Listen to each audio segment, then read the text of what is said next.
minute, I forgot to turn the headset on. Hello, everybody. I can't even see who's here yet. Okay, Mad Hatter and Mr. Mick. Thank you, guys. I had to take care of a couple of things real quick, and I literally just sat down and had to hit it all. Hey, Brian. Hold on, guys. I'm setting this up so I can see over here. Hey, Lewis. Multi. All right, so we got Mad, Mr. Mick, Brian, Lewis, Multi.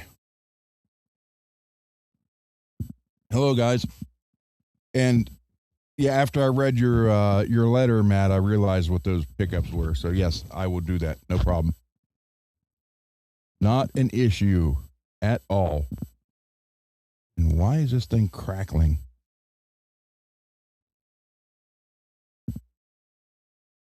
I tell you what, my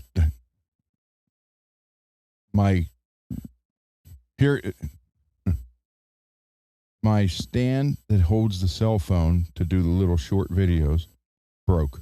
Don't have one of those now. So the video I did today of mad stuff, I actually had to tape. The cell phone was taped around my strobo tuner that's mounted on the shelf. So I had it mounted, literally blue tape to that. Both my microphone booms broke.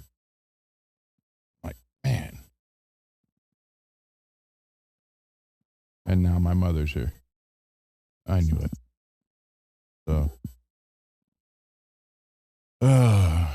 So yeah, so I need to get a few other things to get this back up and going. I need a good, look at this. Seriously. This is supposed to be locked in place.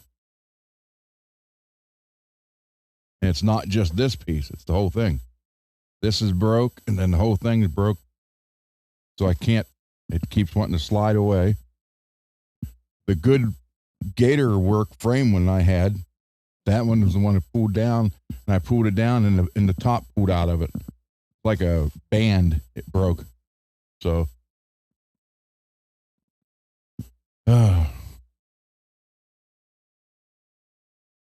just been a rough couple days. So, oh man, all right. Comments up here. All right.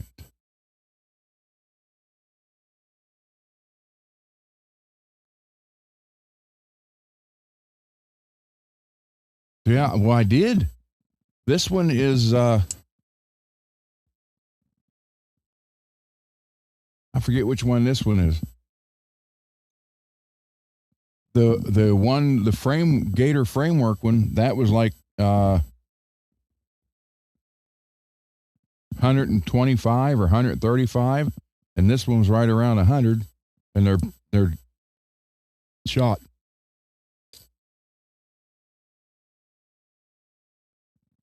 I got to like turn it sideways and wedge it into the curtain here to hold it in place. Hey, Greasy. Hey, True.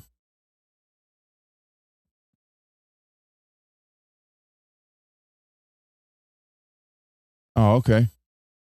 NHL, huh? Now I know when the Flyers got out of it, MPN quit watching. Right? MPN?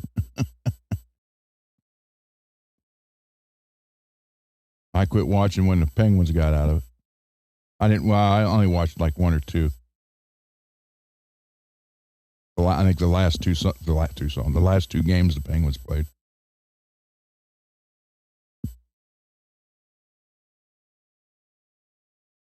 Yeah, it is, but that's not cheap.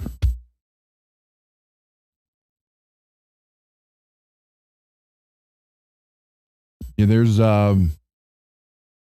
podcast, well, they're on YouTube, called Lights Out, and they talk about a bunch of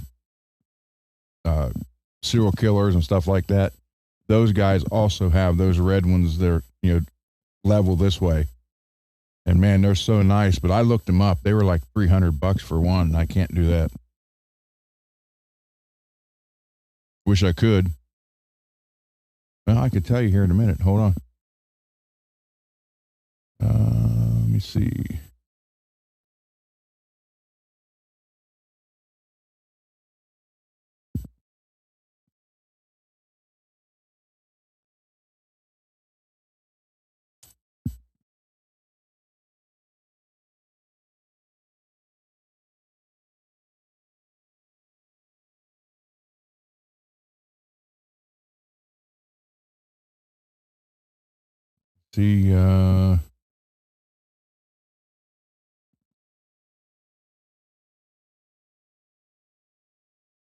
What did I do? Change? How old's this one?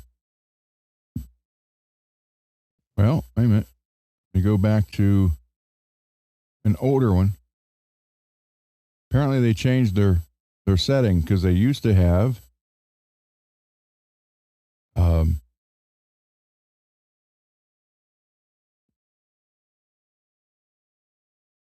they used to do it 5 years ago. I don't want 5 years ago. I don't want 6 years ago. They had a desk that they sat at, and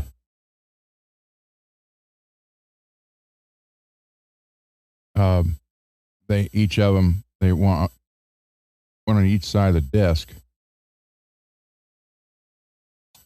Okay, here it is. Wait a minute.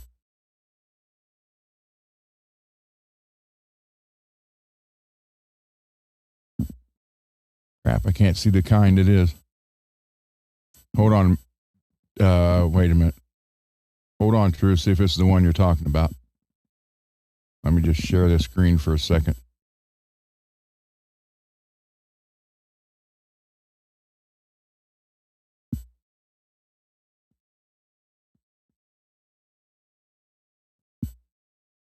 Hey, look right there. He's got one. He's got one over there.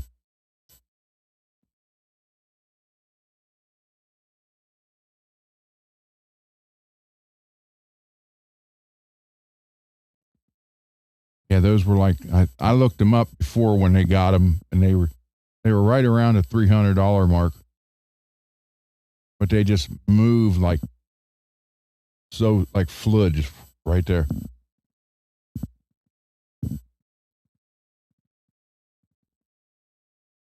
I don't know if I can find a better photo.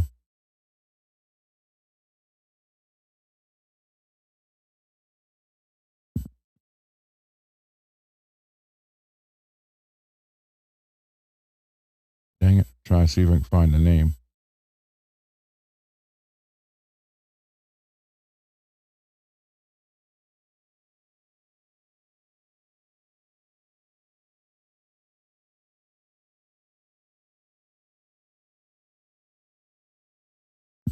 Right there. Lit.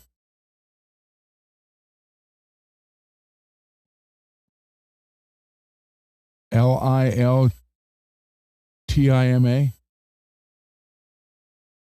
Lil Tima? Or no, hello, Ultima. God dang it. That looked like an L. Ultima.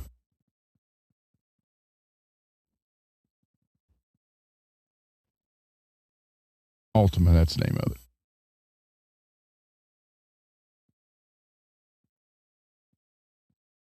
Now, what was that?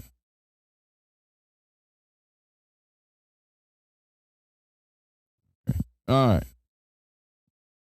So it's Ultima. So who else who did I miss? Hey, Scott.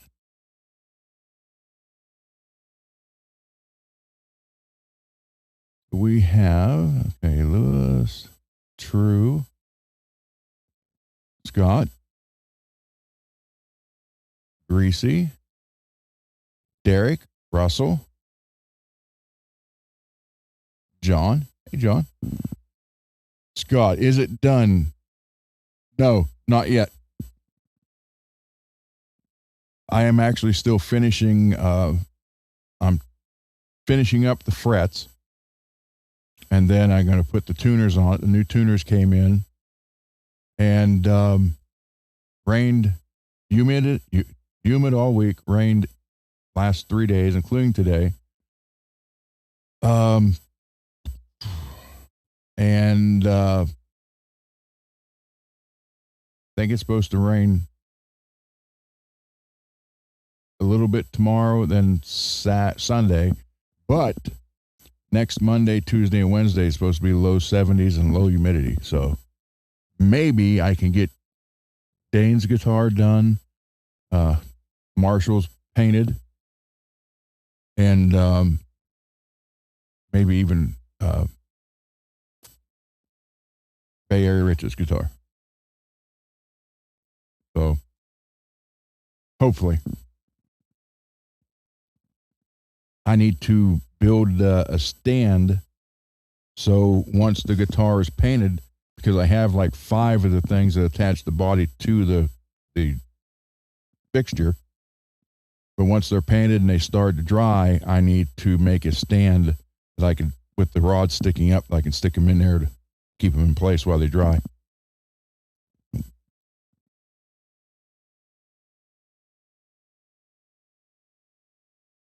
Brian, there you are.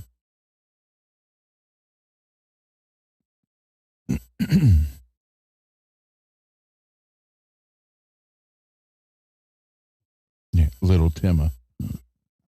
It looked like LIL. $400. Man, last time I looked, they were $300.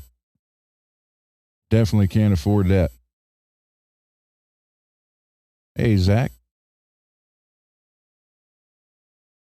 Hey, if you guys haven't seen it, hold on. I don't mean to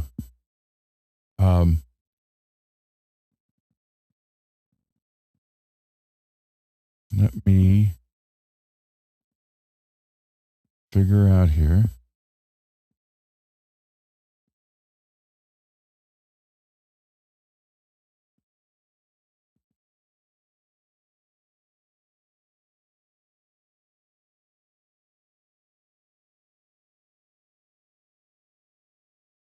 Because,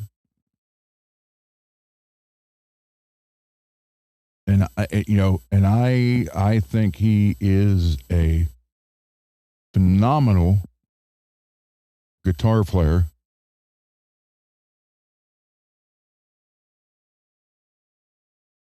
And I am talking about Marshall. And I want to post one of his links in here. And you can see him playing the Paradise guitar. So don't get mad at me, Marshall.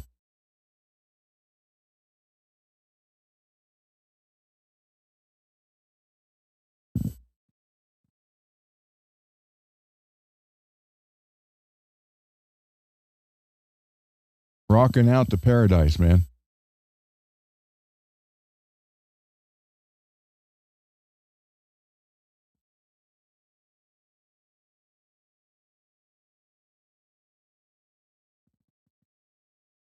Put a thumbs up on that one for you. Okay. All right.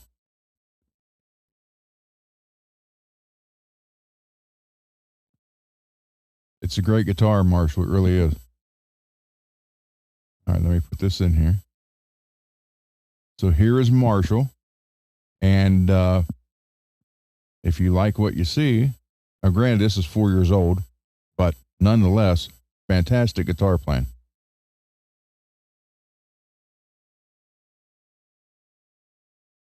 There you go. That's the Paradise guitar in action. And you can see where the 3,000 live playing hours came from. And you can see why the frets were worth so much.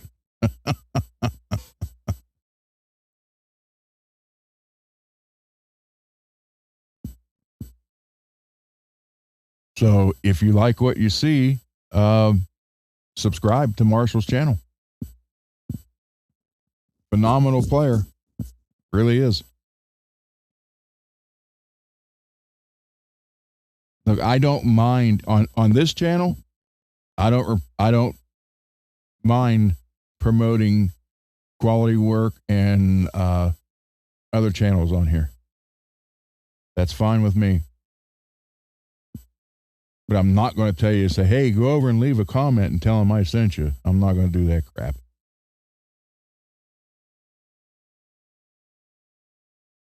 But if the channel is good or whatever it is, whether it's playing or building or painting, I'll recommend them all and post them all.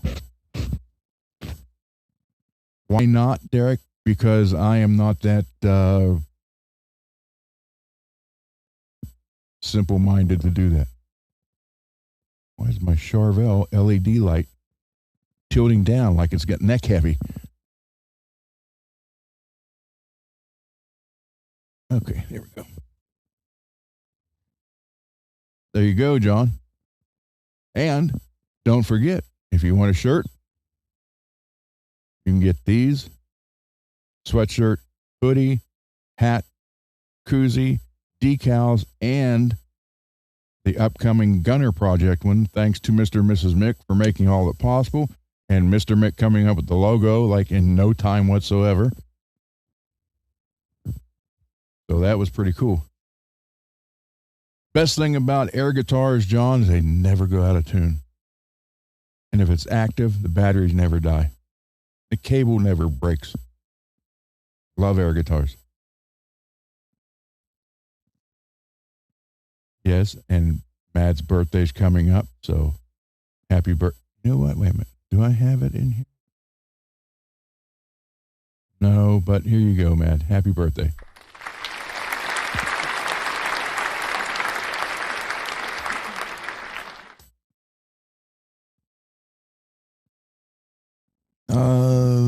Greasy, no, I have not.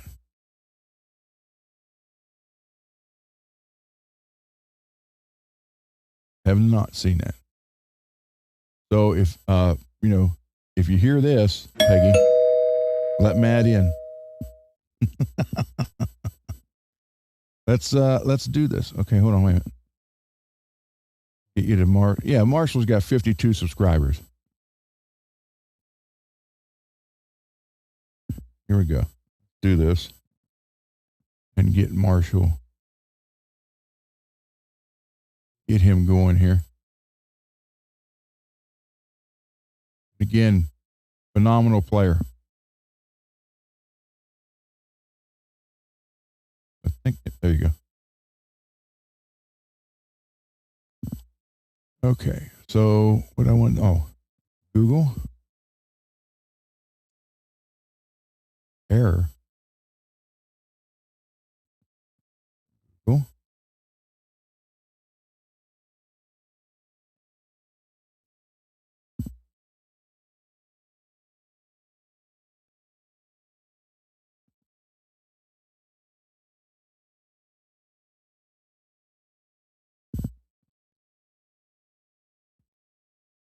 There you go, Marshall.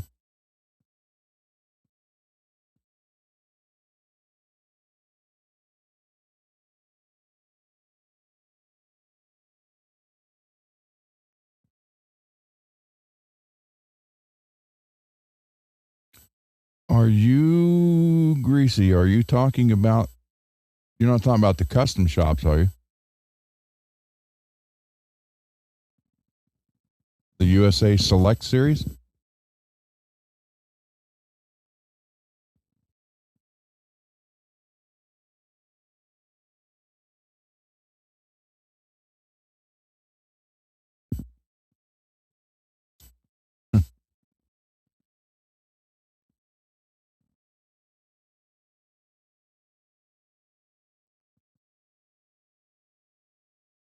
There you go, Marshall. We'll get you there. Best match. Low to high. Yeah, watch some of his playing, and phenomenal. Okay, now let me share this. Oh.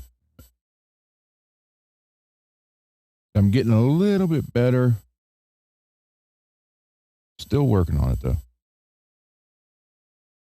All right.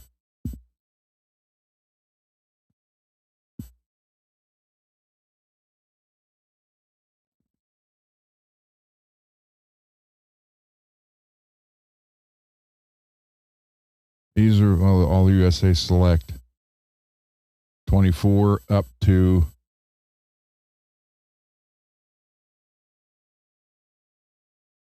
41. I do like this oxblood color.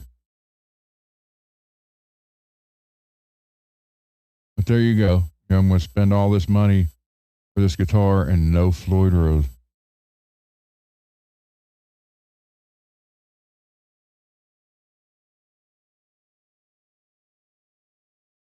That's like an oxblood metallic.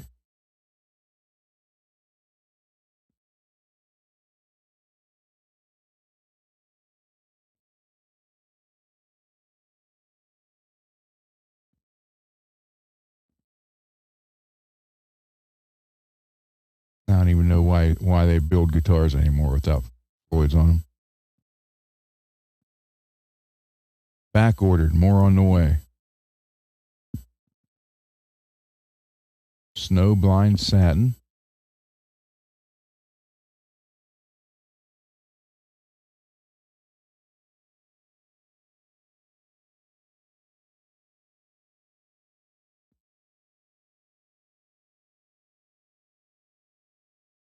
What is with the satin? Satin.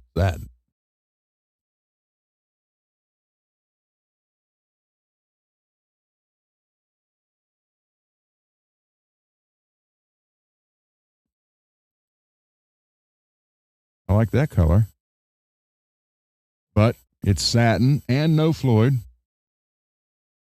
Hardtail to boot. You got a lot of routing to do on that one. All that.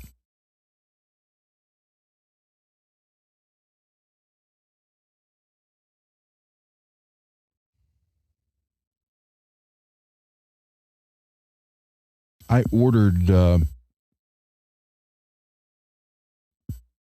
glossy purple metallic. Everything is satin. Last year, and they were out of stock, and then they ended up canceling the order. Okay, so let me go back here. That's Sweetwater.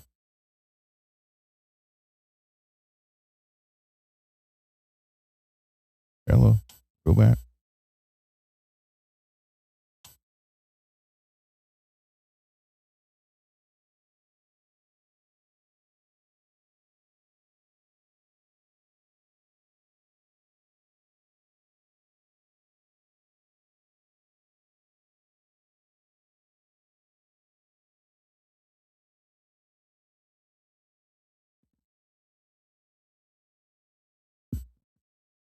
No, do this. Is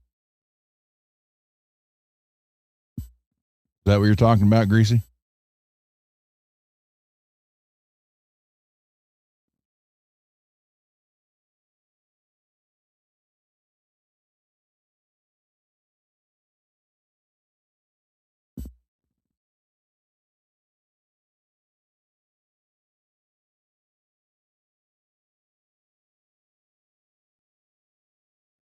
Man, oh man.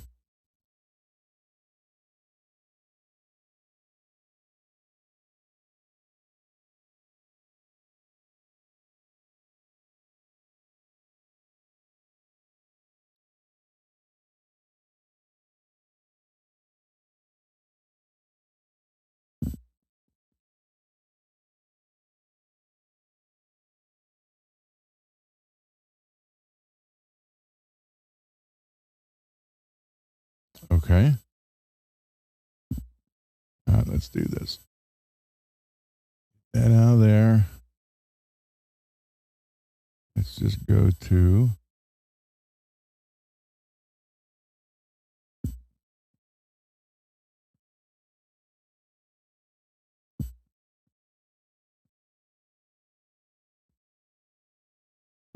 because I have no problem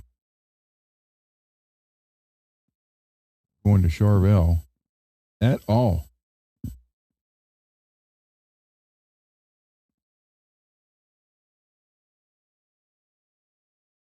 Hold on, let me move that and add this. And go back and add it again. There we go. American Classic.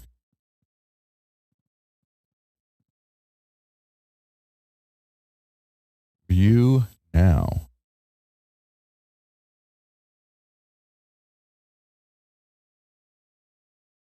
Hmm.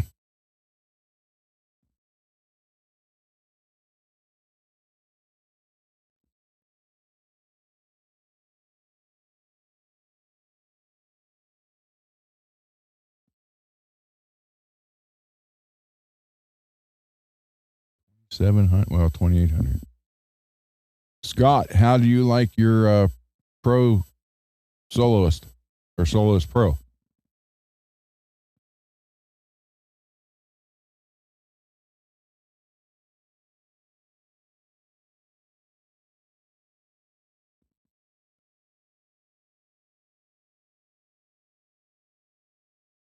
Yeah, I don't like the black one. I'm not a fan of Robin's Egg Blue, but that one does look pretty cool. Definitely a fan of the red one.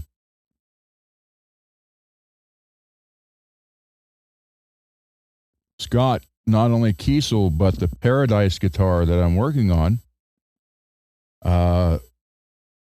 looked up some of the information on that. And they also made a Jason Becker guitar. So let's look at this.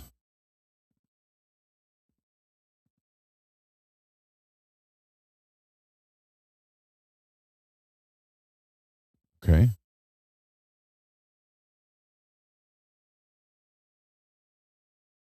There's my maple neck.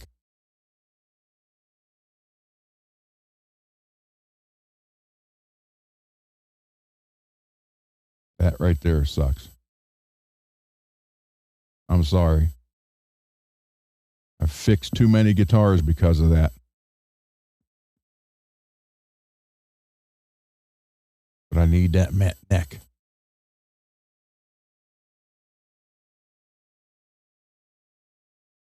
I need a plain maple neck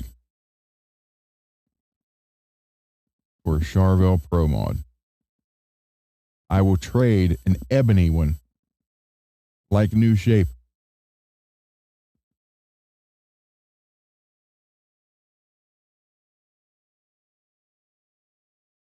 Jake, let's look at the custom shop.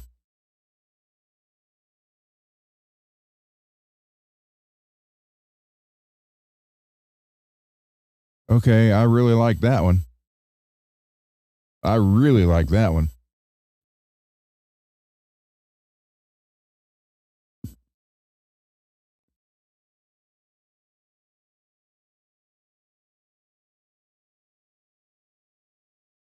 There you go, man. I do. I have to admit, I like that one a lot.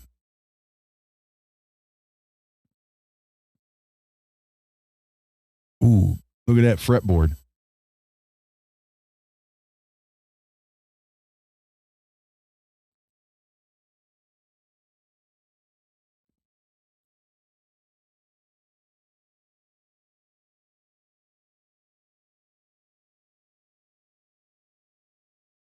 Eh, that's pretty. Even for a hardtail.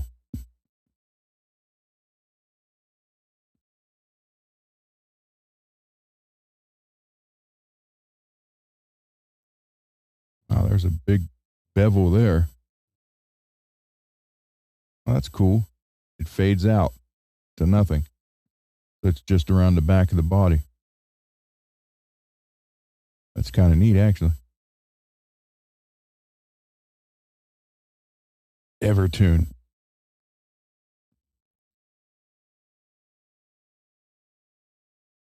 You know, I know there's like, I love to, and I want, but I actually need an Evertune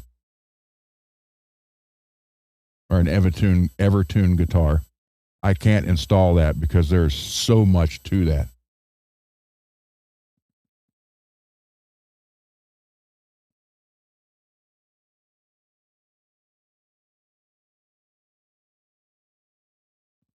Okay.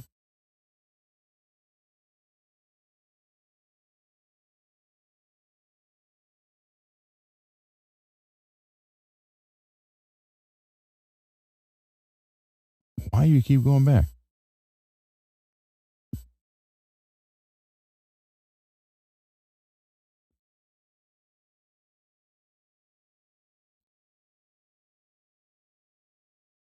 Hmm.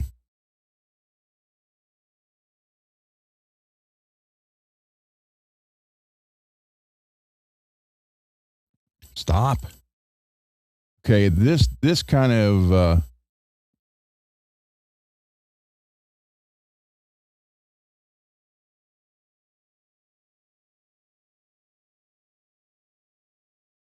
cool neck plate.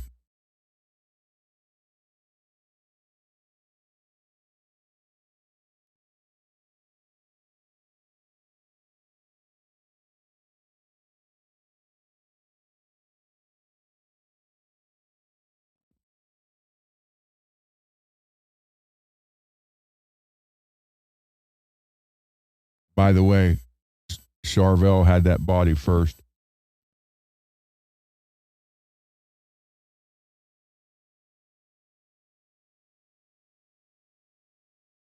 Hmm.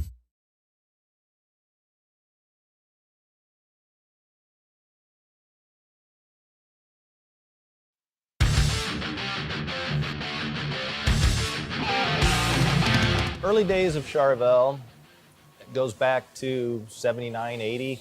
We were making Charvel strat bodies and basically a strat neck on pin routers, like primitive as you can get.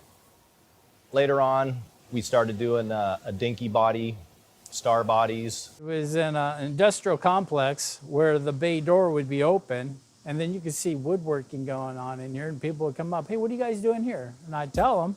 They stick their head in, trying to see what the heck. So I'd go grab one because I wouldn't let them in because I didn't know who they were. I would show them and go, wow, you do that here? Yeah, we do that here. One time, I'll tell you a quick story because I don't forget, Sammy Hagar came to the back door. I didn't know that was Sammy Hagar.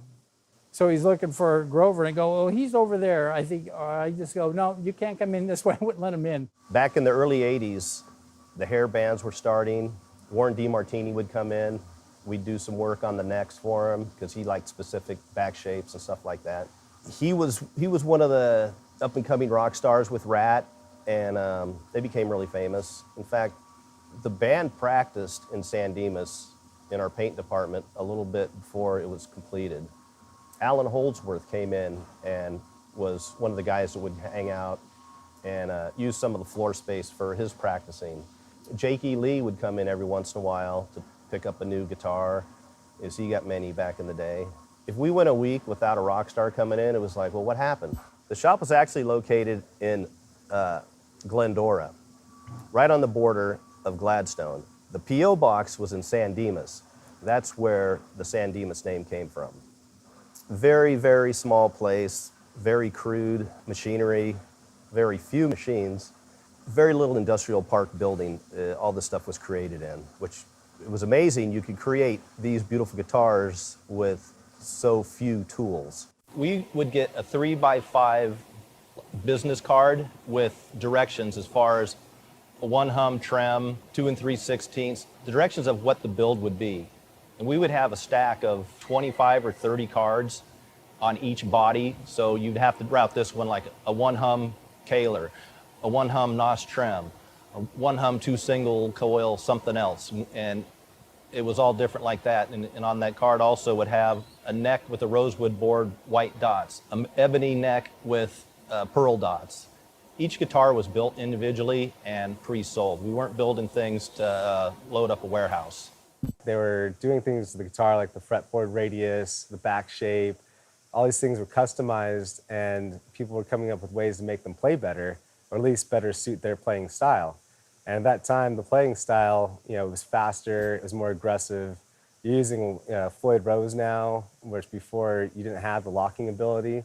So you can wank on it all day long and it never goes out of tune. You can do all these crazy things you really couldn't do before, or else you'd have to have 5 different guitars on stage and change them out after every song. And you don't have to do that with the Charvel. The performance of the Charvel is on a whole nother level of playing. So the playability of the guitar had to progress with the style of the music. Charvel is basically an innovator for high performance at the time.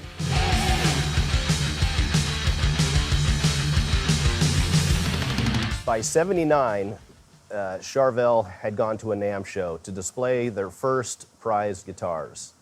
And what we're doing now for this current NAMM show in 2019 is going to be all the original guitars in the original catalog. We are doing some throwback models of the Star and the early San Dimas with the old spiderweb graphic, the lightning bolt Star, the bullseye, and it's been really cool to work on some of the early models and bring those back to life and do them again. Due to the fact these are going to be the 40th anniversary, I felt it fitting to do a lot of the bodies on the pin router and do the handmade stuff where we hand pin routed the pickups and the body perimeters and rear controls, and we hand bandsawed the contours with some super old fixtures that we still have around here today. This would be the tracing template, and this would be the angle that it would be sitting on, which this stuff goes back to at least 1978. So this is some original tooling that we got to use again for this model. And even some of the templates, we didn't have all the templates because we haven't made these shapes for so long, so we had to make some new ones. It was really fun for me to grab the old jigs because we try not to throw anything away. When I pulled out the side dot jig, that brought back a lot of memories. I had to dig it out, blow it off, very filthy. All these jigs were. They sit down here below, behind me actually, adjusting them. But once I started doing it, it's like going up, done that before.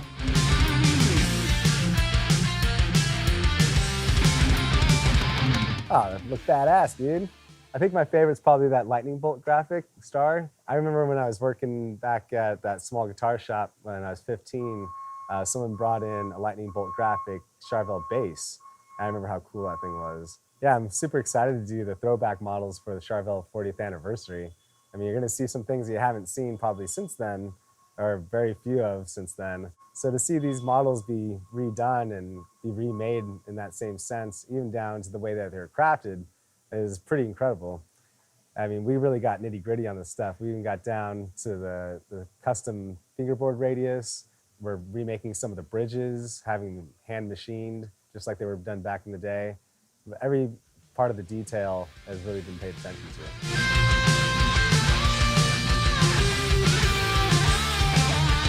Charvel is unique because we can take a Strat and we can do what we want with it. There's no guidelines. We take the guidelines and we throw them out the window and we do what we want. We glue funky woods together. We do awesome, crazy graphics. We put a Floyd on it, which you're not supposed to do to a Strat, but we do it because we're crazy. We generally start with a piece of wood, and by the end of the process, we turn it into a guitar in our little work area, and we make the wackiest stuff and the coolest stuff. I think about the customer more than anything. My whole motive is I don't care if it's a painted guitar or natural. I treat it with the same respect. I always look for a very good piece of wood that doesn't have any problems in it for the neck, and if it's going to be painted, I don't care. I pretend if that was going to be my guitar, I don't want nothing bad. So I always give the top quality for painted guitars and the natural guitars. When I do pick up the wood for the guitar, I can't wait to see it in an artist's hands. Somebody who I know is going to really appreciate it and love it as much as me. It's been awesome working with people like Jakey Lee and Warren DeMartini, and then also getting to work with guys like Guthrie Govan and watching them bring the Charvel brand from one era type of music to a completely different genre of music. Recently, there's been a bit of a renaissance of shred metal, or virtuoso guitar playing in all genres. You have Guthrie Govan, Angel Vivaldi, Joe Duplantier, Gojira. They're all different genres, but they're all amazing guitar players, and they need a high performance guitar for being able to play like that. You can't just take any old guitar and expect it to hold up to those kind of demands. It's awesome seeing these guys play them live and bring new inspiration to light with different style of guitar playing and different types of music. It's been really cool seeing that.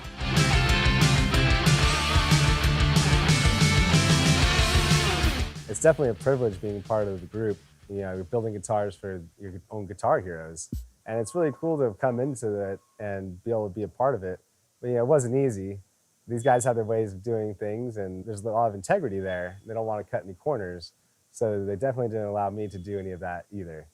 So I kind of had to prove myself and, had to do it their way and, live by their standards and work by their standards. And by the end of it, I learned a lot, and I know how to do a craft that most people will never understand. The number one rule is don't F up, and you know what F means. That's been a rule for many years, because if you break that rule, you're not gonna last long. I've been around here so long, I know what's expected of our brand, and I'll basically make the last call. It'll fly or it won't fly. Even like little stains in wood or super minor things. To me, quality is imperative. I think what's really cool about the Charvel Custom Shop is, we'll do absolutely anything. There are really no boundaries. If you can dream it, we'll build it. I'm sure you've heard us say that before. And it's true. It really doesn't matter what it is. You can dream it up, we'll do it.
And we all know I love Charvels and Jacksons.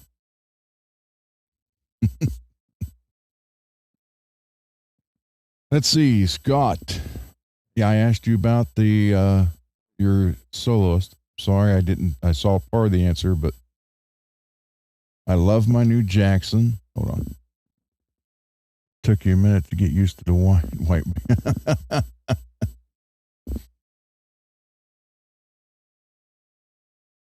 But it's a killer guitar, isn't it? Is it worth it? Won't you say that? And if you don't, that's fine. I'm not going to kick you out. I'd rather have honest opinions than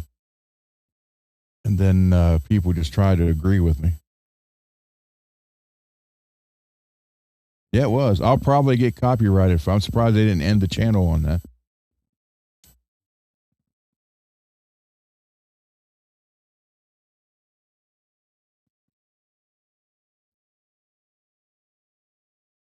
But yeah, I love, always have loved Charvels and Jacksons. Actually, I had the Charvel first before I got my first Jackson. Actually, I had 2 Charvels. 2 Model 2s, a black one and a red one. Then I got my first Jackson.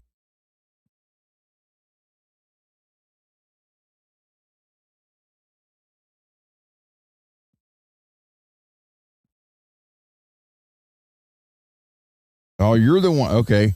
Because I got a notification that it sold. There you go. Cool. Was you able to save the 10%?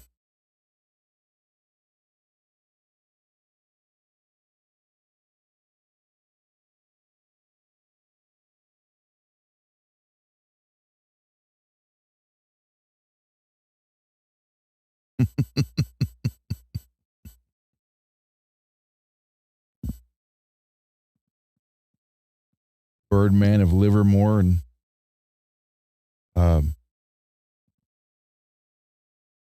Napoleon.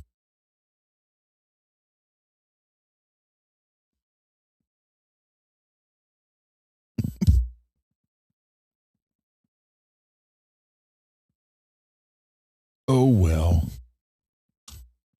They're probably talking about how they're going to crush all their Floyd or all their Fender guitars.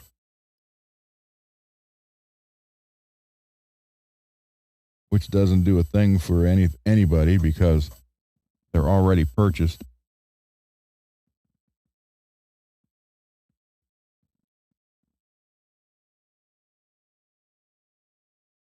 Oh, I only took the 1 discount code. Well, that's not what she told me. She said it should work with anything, but I'll ask her about it.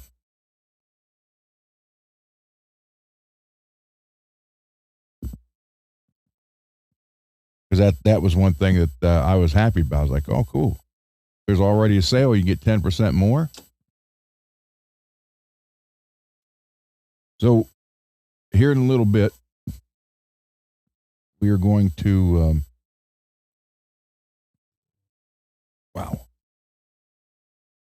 we're going to swap the pickups on this.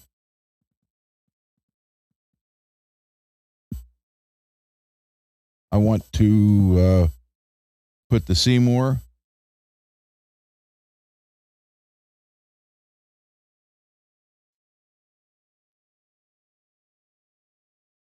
and because the Seymour that David sent me, get this, guys, is an MJ Seymour.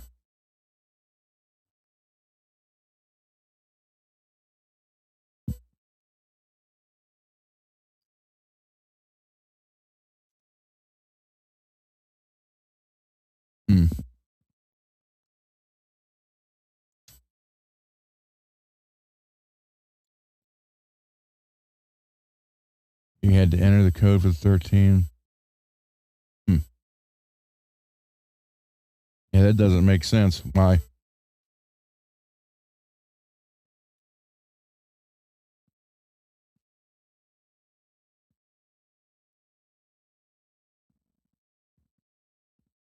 Let's see. Yeah, the Seymour Duncan he sent me is an MJ build. So I have a Seymour Duncan for the bridge, and then he sent a DiMarzio for the neck.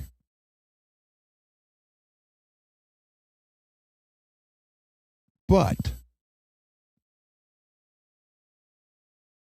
the Bill Lawrence that Mad sent kind of matches the guitar. If I had another one to match it in the neck, I don't know. We'll figure it out. But yeah, it was an MJ. I couldn't believe he sent it, but that was cool. Thank you, David. He should be here shortly.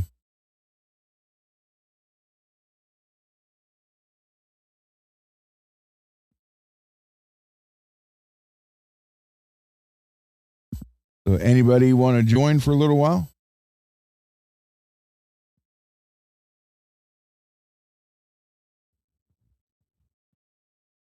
Peggy can when she gets her shirt. I'm joking. You do not have to have the shirt for to be on the show.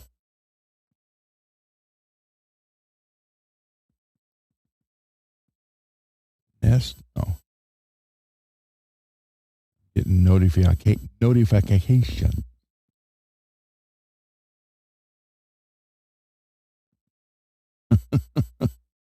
Hey, David is here.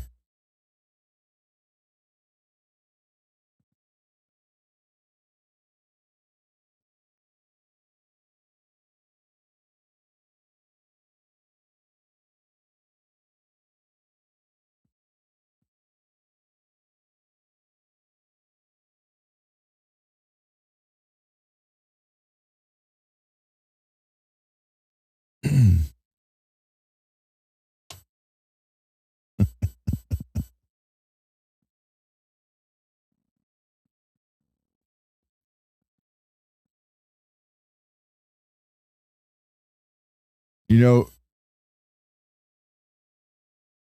Brian, if that's true, it's Thursday, so it'd be Birdman's show.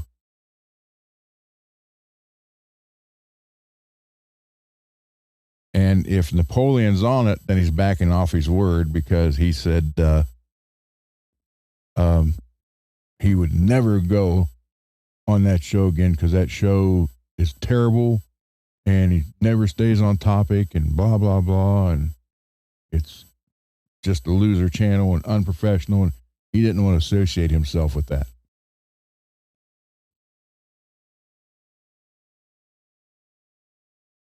Greasy, your t-shirt didn't offend anybody.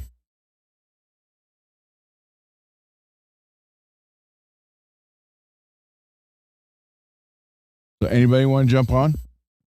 David, I'll send you the link. I know I'll not even ask David. He's already ready to go. Anybody else want to jump?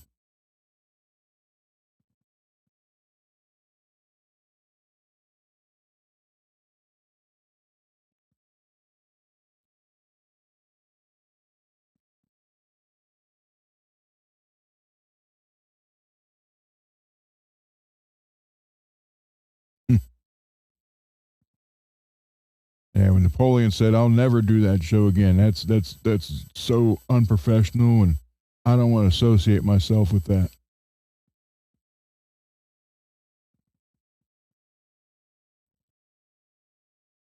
Because I'm trying to make my show. I'm trying to make my show professional, and that's just a train wreck.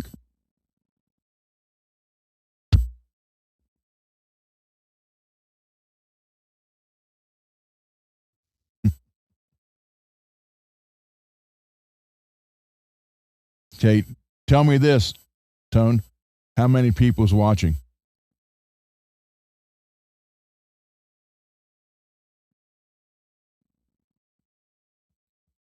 Wonder if I'm still a moderator on his channel.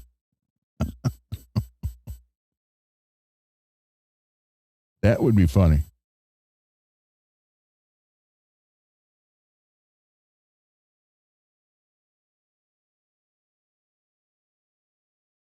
Okay, Greasy went on.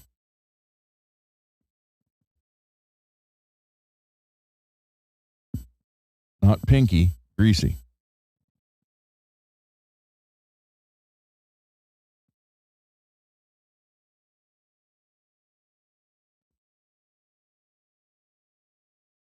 Sent.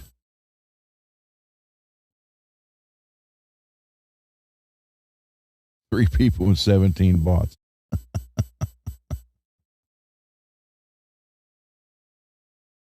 Yeah, Birdman of Livermore.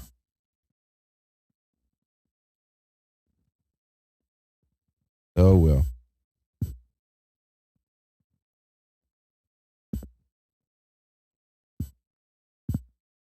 It happens. You'll have that.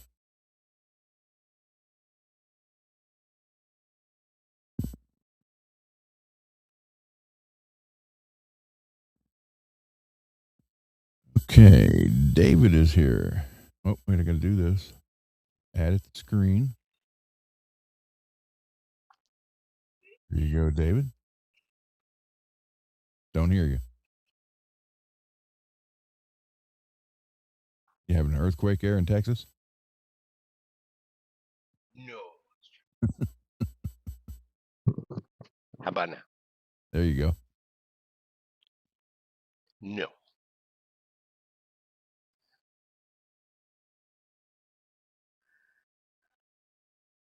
Oh yeah, it's been a busy day. It was funny because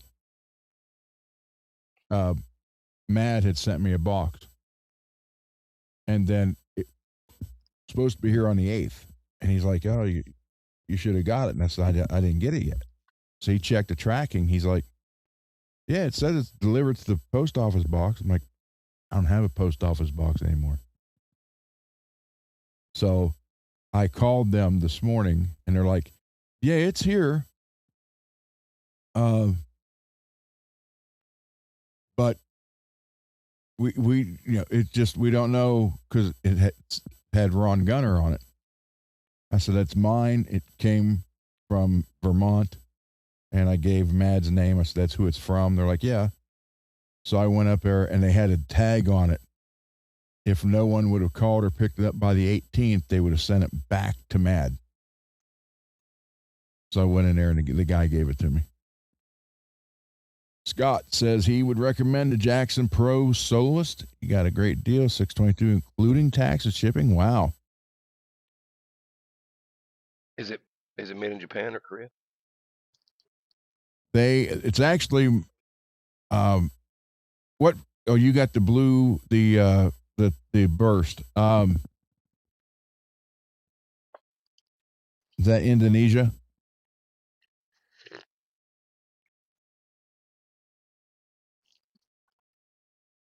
I know the Crackle ones say China on them, but that's only because the paint is in China. It's finished there.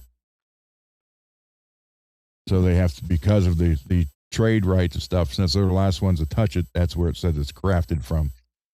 But they're all made in Indonesia.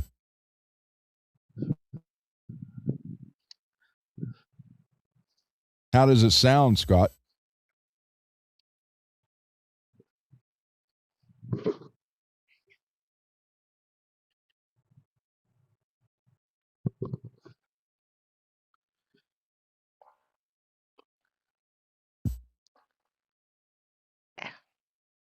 I don't recommend brushing your teeth and then drinking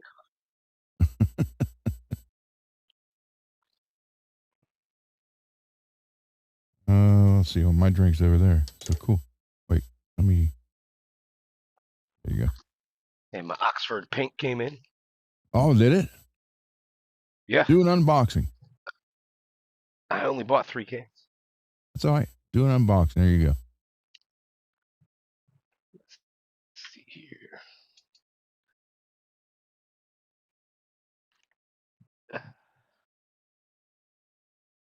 Yep. Scott and Russell, the CNC machine is made. It's the great equalizer of the guitar manufacturing now.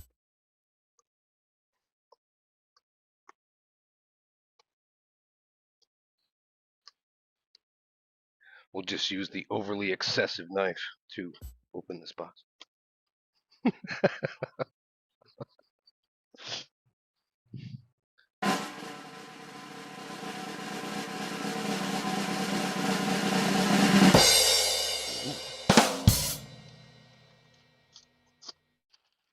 One can of paint. You have 2 nozzles in there. Vintage amber. Yep. 2 nozzles in where? In there. There'll be a red one and a white one. Oh no, they changed it. That's a white one. Yeah, you used to get the red one too, and you was able to turn it so you could adjust the fan, either horizontal or vertical. They must have upgraded. 2 cans of paint. Black.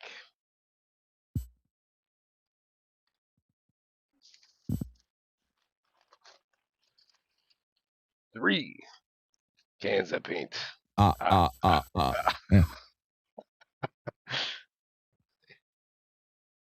Oxford. It's good paint, I'm telling you.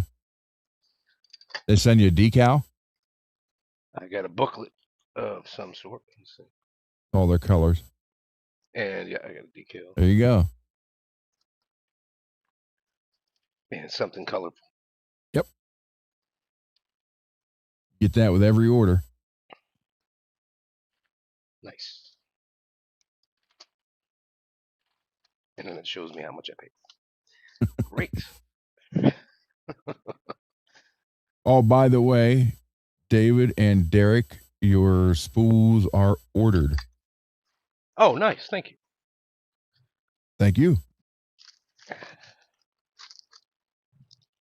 Oh, dog's looking to tear this box up. Okay, maybe next time. All right. Yeah, Oxford paints, for those of you who want to paint a guitar, if you want to do the lacquer stuff, that's very nice. Let's see. I'll just put it right there. Okay. Get some of these lights off.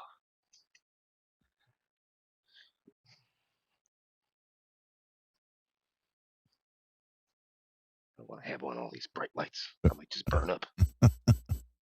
Greasy, I sent you the link. So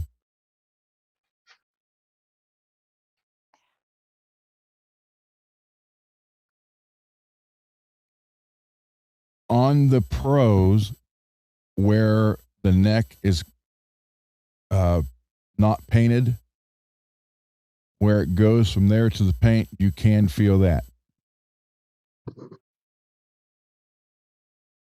And I have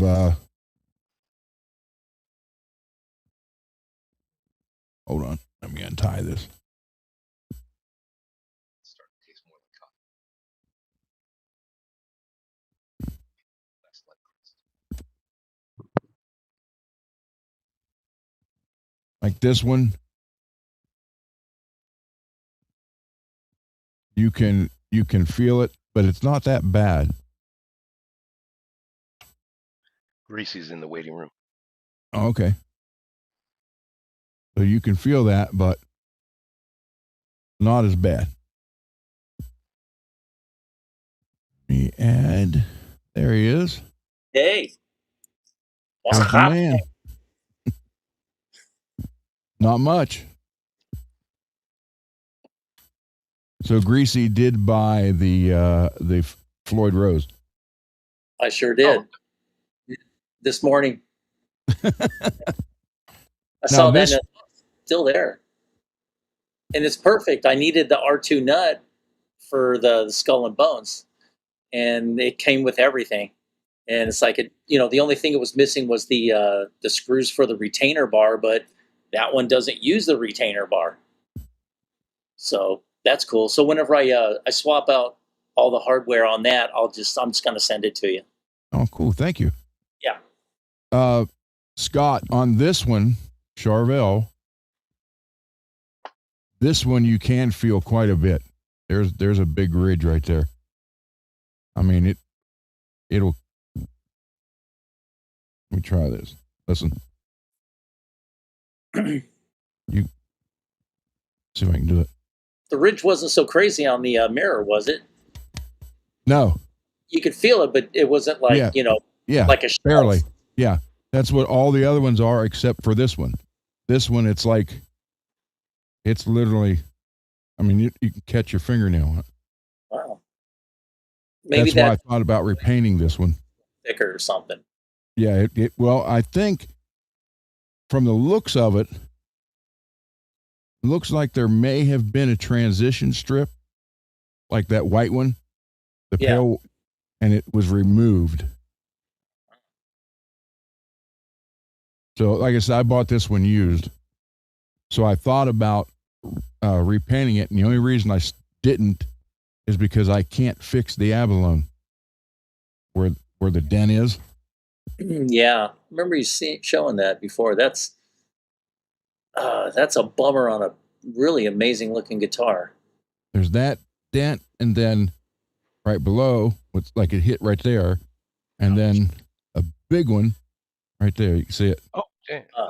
Damn. You Okay. can fix that. I've ever But seen yeah, that you one. can fix the other one. So, hold on, I just unplugged my headphones. So now you guys can talk about me. I can't hear you. Great. We want to talk about it. We got like 3 seconds. Like, oh, hey, bro, what's going on? You plugged in now? There we go. So yeah, I this one obviously it was dropped at one point and hit right there because that's where it's all affected, right? And there's a little dent here that can be fixed, no problem. So I thought about repainting it, but I really like that abalone because it goes all the way around. The frets are that, and it's even up around here. If I change it to something else, it's not going to match unless I do the whole thing. So I figured, you know what? I'll leave one with a mark on it. Or that would be some good content. Yeah. That would be probably what, 5-parter, stripping it, Yep. taking off the binding, and then getting it set, and then doing the binding, and then the paint job. That'd be like 7 or 8 probably, decent sized episodes. But it's, I mean, Yeah, I imagine doing the headstock could be one. Sweet playing guitar though. It's a nice guitar. So, but the Pro Series Jacksons, the neck is not thicker. It's not thicker than the regular soloist, but it's a little bit wider. Fretboard's wider. So, but not much. But enough that, you do notice it, but it's nothing to screw you over. If Bro worked at Carvin. When did you work at Carvin, Greasy? Gosh, about 92? 98 to about 2003. No, Russell said if you worked 92, you might have worked on his bass. No, I was way before my time. I was still in El Paso in 92. BH 5150 BP. Hello.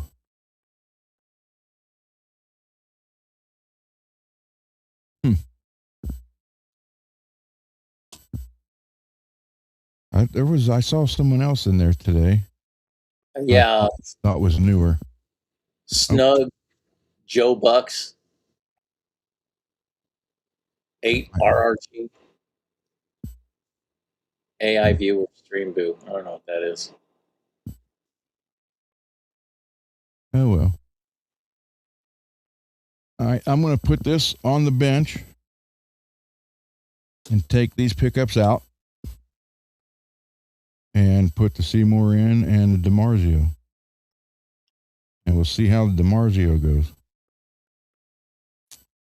I'm telling you, I'm loving how this guitar is feeling and playing. So. That is cool. And it is the heaviest. It is the heaviest one I have. So yeah, 9.1 pounds. Yeah. Jeepers. But it's got the big 42 block in it, fat block, and so if take that out, we'd be in under 9. But yeah, without a doubt. Yeah. Oh, Billy Ray's here. Hey, Billy. Ah, there he is. And Guitar Bob. Hey, Bob. Hey, Guitar Bob. How you feeling, bro? Got a ripper deal. When I was working at Carvin, they had this a TF finish, which meant tongue finish on the back of the neck. And this one guy came in. He was name was Phil Thibodeau. He was a touring bass player for Bo Donaldson and the Haywoods. Remember that group? Billy, Don't Be a Hero. That was their big. Yeah, okay. Yeah, I know the song. Yeah. And he came in, and the guy, he was just a snot. Basically, that's just, and he was like picking up the space. And what do you think? He goes, oh, this neck feels, tainted. It's like this disgusting. It's like it's all rough, like somebody threw up on it. So I looked at it and it had a tongue finished neck, and it did feel a little. So did a little quick research, and then okay, quad grade steel wool. So then I smoothed it out and everything, and he goes, no, get this away from me. It's tainted. So I'm like, okay, and then I just got some more tongue oil, and then I took the tuners off and everything, and then I laid on about 8 or 9 more coats of tongue oil and steel wooling in between. And I had that thing feeling like baby powder on glass. I mean, it was just so freaking smooth. And then I started doing that to all the tongue oiled necks and on the guitars and basses in the store. And yeah, they just didn't do a great job at the factory for some reason. Did you know the guy, Jeff, the one that's running it now? Yeah. Did you know him then? Oh, yes. I know a lot of people don't like him. So yeah, that's a very true assessment. He's just, there's things I like about Jeff, to be fair, but there's just a lot that, his mentality, a lot of people don't explain, but, he's like third generation in that business. He's had everything handed to him. He's never really had the struggles that us regular folk do. So he's a little out of the loop on stuff like that. But, I'm glad to see that because when I knew him, he was kind of frustrated because he wanted to be a race car driver. And he was kind of felt like he was tied to carving. And so then now they have Kiesel Family Racing. So him and his dad are in that. And I guess since they broke up the company, got rid of the dead weight, Carson and Joel and his sister, and especially John Kiesel. That guy's a fucking moron. But yeah, it's like things have been better for Mark and his son Jeff. And I got to say, they do, they came out with some cool designs. And the quality of wood was always really good and top notch. A lot of people say that, the guitars sound a little dead, but most of them, had the active electronics. And, some people say, oh, the old carving pickups kind of suck, but no, with the, they used to use the import style dime size pots and stuff, but with the stock, what was it? The C22, and those were their standard humbuckers, and like especially the super distortion ones, the M22s. You put those with nice CTS pots and a good capacitor; those things sound amazing. So there are a lot of people don't realize that the pots and capacitors make that big of a difference. Yeah, it's just like, oh, we'll just change pickups. Well, these still sound like crap. Yeah. Well, there's other things to change. It's not just the pickup. Yeah, and the good tone circuit's the foundation.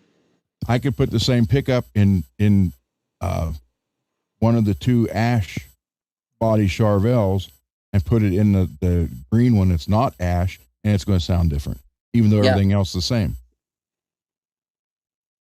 The people don't, they just don't realize that. The biggest thing, we got to swap the pickup out. Well, you can if you want to, but I would try some other things first.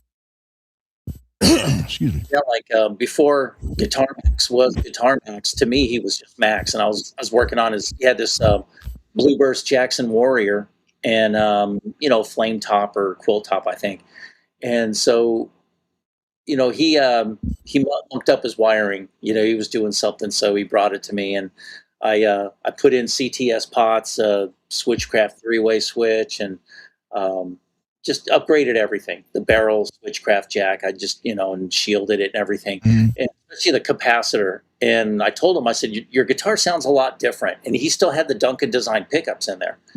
And I said, it sounds a lot different. He goes like, what do you mean? And I'm like, well, it's kind of warmer. You took off the kind of spiky edginess on the upper frequency register.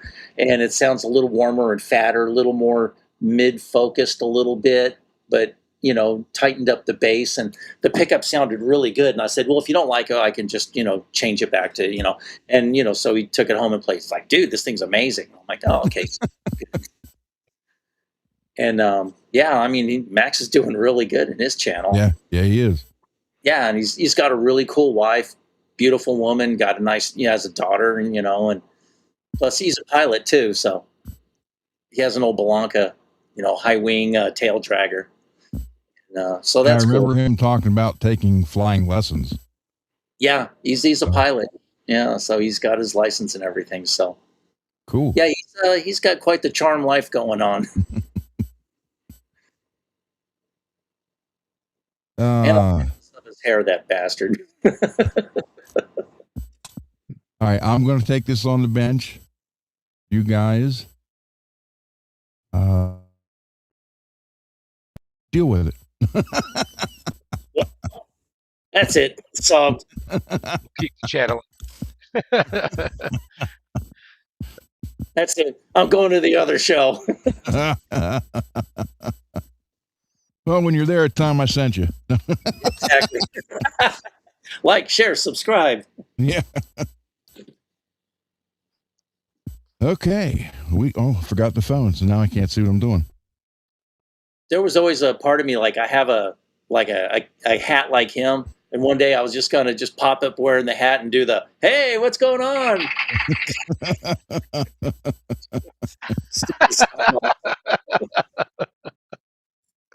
Oh my god. Your chair would explode. I know, probably. Where are we at here? Okay. Yeah, Scott had said he likes the Jason Becker guitar at Kiesel. I like that one too. That's pretty cool. Yeah.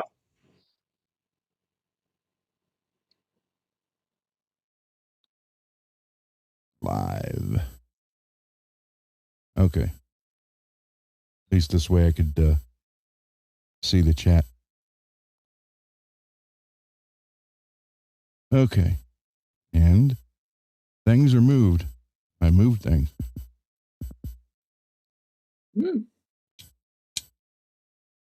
And Mad, I'm thinking about putting this somewhere right around in here or there. And I have the other one right here, the red, white, and blue one, but I don't have it stuck to that yet. So, but I'm thinking about it. So thank you. Thank you to everybody that's donated. Stock is starting to build up again. So thank you. Yeah, give yourself breathing room. Yeah, as it was getting pretty bad. I mean, it was really low on supplies. So yeah, when your parts little drawer starts looking nice and neat and organized, it's like it's time to start worrying now, man. Before you just low. empty a bunch of stuff in there and just get it when you need it. Well, I thank everybody who has donated. It's great. It is very great. Yeah, like I told you before, hell, you did me a favor. The parts are just sitting in a drawer, just not doing anything, and I didn't want them to end up in a landfill in case I just drop over dead or something, So, well, when you said that, I'm like, yeah, you know what? I'm sending them to Ron. He well, doesn't. You were the first one too, so thank you. Yeah, no problem. Yeah, Greasy sent a big box of parts and Celestian vintage 30 speaker. A made in UK vintage 30 speaker. Yep. Yeah, you can tell there's a difference between them. Yeah. Because you see the used ones from UK are like $150 and the ones from China are now $75. Yeah. You got to say, wonder why. Okay, there is no real pressure on this, so you don't have to panic. But with that big block, I can't pull it out. Ooh. Now you're talking.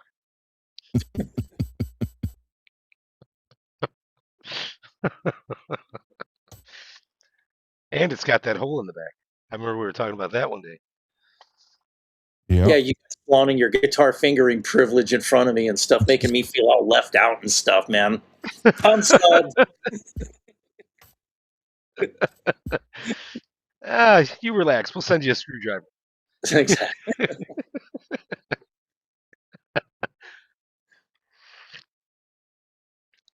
Nice access cavity. You'll be fingering guitars in no time. Oh yeah. So, he's been acting a little weird lately. I don't know. He just never wants to leave the house. Something about his guitar. Well, he's got that shirt. I mean, jeez. I like my strange shirts. It's pink. Everybody's jealous. Everybody. I know.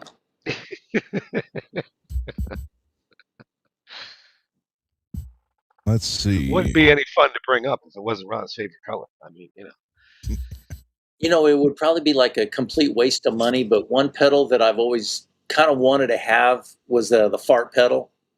You ever seen that? I've seen it. I've never tried one. Waste of money. I never tried one either. But the videos watching it's freaking hilarious. Yeah. It's like, dude, your tongue, you sound like shit. Ooh, get in there. There we go. Hate when that happens. Sometimes you just gotta. Yeah, I feel like I totally missed out on the Korg Miku. Or the brown notes. That's what you got to play the brown notes. Yeah, the brown notes. Thinking about you could probably go to Guitar Center and check them out. They got those pedal stations now. Yeah. Probably do that. Yeah, I'd hate for you to have to buy that thing and then. Oh, I know. They got a good return policy, so there you go. Yeah, the fart pedal I think you could only get from their website. I don't think you could find it at Guitar Center. So yeah, working on my brown sound.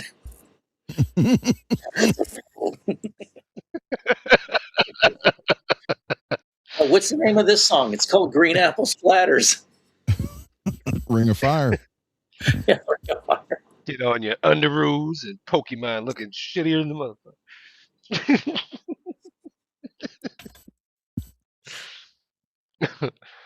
So, Greasy couldn't believe this. You sent me an MJ pickup. I know. I was tripping out. I was like, damn. I couldn't either. Well, I wasn't using it, and I've had it. I probably got it 2020, 2021, somewhere in there. And I used it briefly because I wanted to see if I could kind of replicate the sound I had with a certain guitar and a Duncan BMP1 preamp. Right, so turning pickups into active, and then that one was high enough output. In fact, it was so high I was lowering it from the strings. With the active circuit. Yeah. Mm-hmm. So I was lowering it, a good about a quarter inch. I mean, quite low. So then I was like, that's stupid. Why don't I just take the preamp out and give it a whirl? And for the most part, it was okay. Now the reason I would say that is, what do they call this thing? A Line 6 Pod Pro. Remember the old red, pink, right? Love those. Right there. Yeah, pretty much, right? Yeah. But when you watch people demonstrating, a good fractal axe effects or a helix or something else, and you're kind of like, man, this thing sucks. Yeah. Well, it's not that bad. I mean, I still enjoy my I could get original to 2.0. And I have the original pedal board. Oh, right. Okay. Yep. Those were pretty good, though. I mean, like the I think it was black, right? The black Pod Pro. It was a Pro 2, something like that. The XT. So it was very much like the red one. Yeah. The XT. That's right.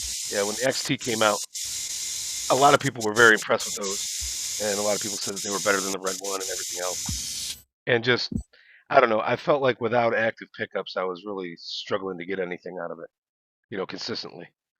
Oh. So, just because it would constantly make me feel like the the higher strings were just kind of not necessarily flat and lifeless, just didn't have the sustained, solid tone to them. It was like it was brittle Yeah. sometimes, and sometimes depending on the guitar. But I felt like if I had active pickups, it always kind of made up the difference, Oh, and okay. Yeah. I really didn't notice so much. So Oh, I okay. really just got into using active pickups, and being that particular full shred model was a bit too much output for that whole BMP setup, Uh-huh. the Duncan preamp. So I just wasn't using it. And Ron loved that guitar I painted so much. I can't believe how much he likes it. That's awesome. So I figured I'd send him a pickup that I know is good, that he'll probably like. Oh well, MJ's never made Now we did anything trade. bad that I I'd didn't done. just give it to him and like, oh, here, have a $140 pickup. Yeah. We did trade, so I got something in return. More active pickups, basically. Yep.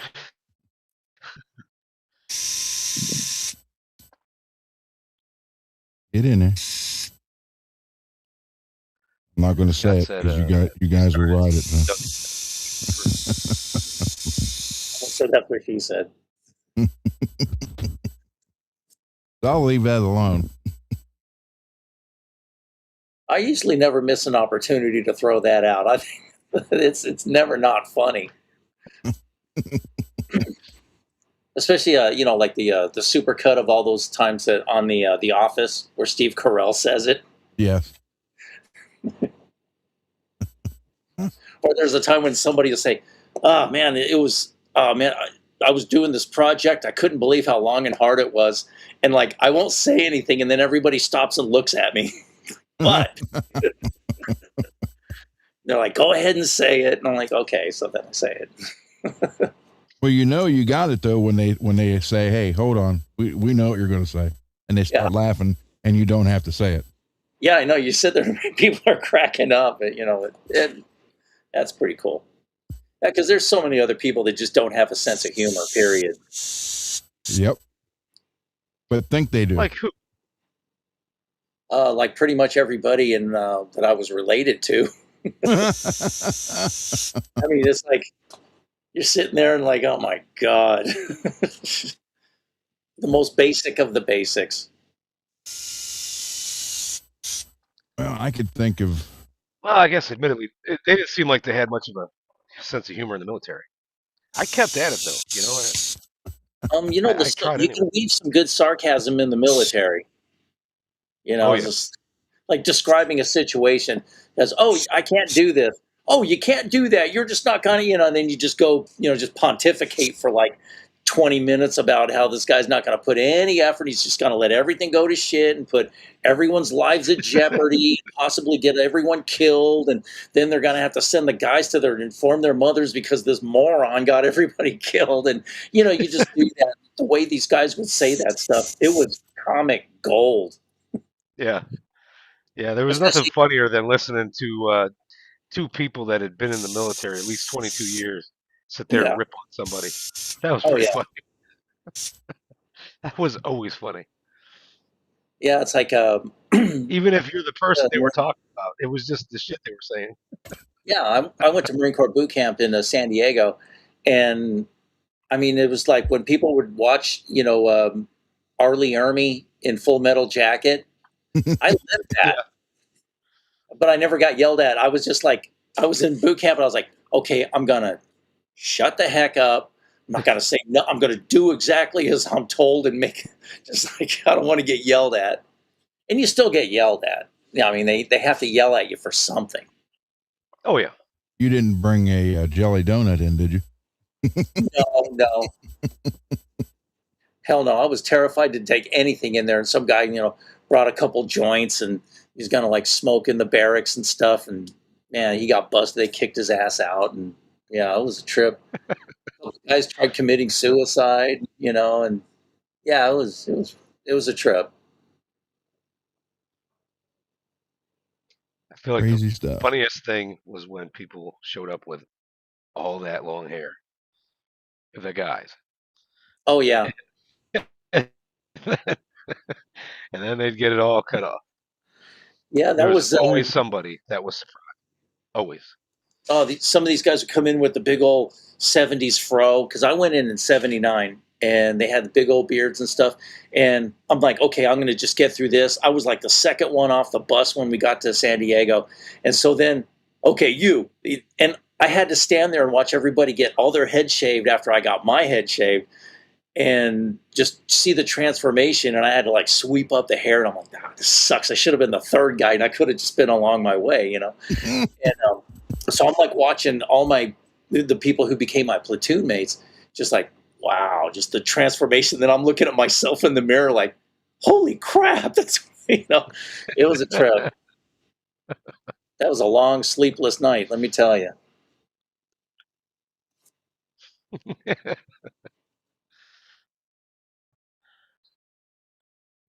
No, there's Yeah.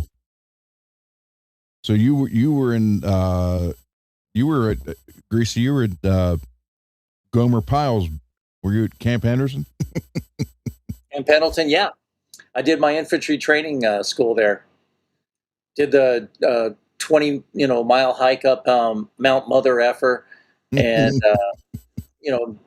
and I was such a good shot that I actually got to shoot the M60, which was a lot of fun. Heavy duty automatic weapons. Can you do it one handed like Arnold? Oh hell no. I'm sitting there. I was barely. They stuffed me full of a couple Big Macs. I was 118 pounds, and I had to be 120 pounds. So they made me eat a bunch of food and got the official weigh in. I'd eat like 2 pounds of food just to. Okay, you barely made 120.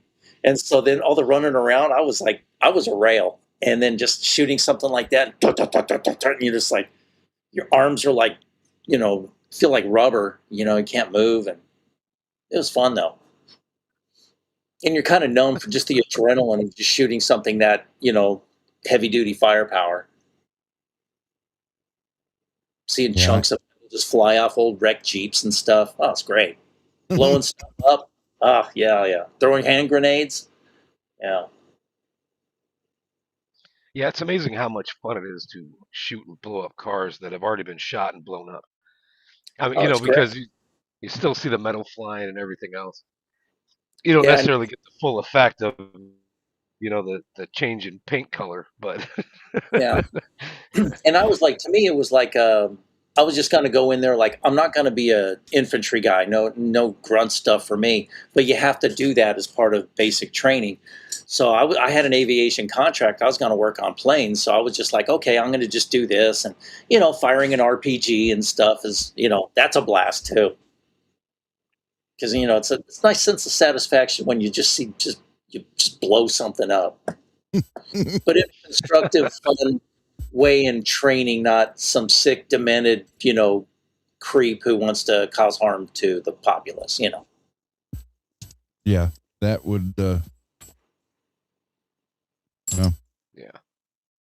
That's terrible when that happens. Regardless, it's horrible, and but again, I think it's. Yeah, Russell said, one, did you get to shoot a Gatling gun? And two, he said working on planes is probably the best gig in the military. And radars. Yeah, planes and radars.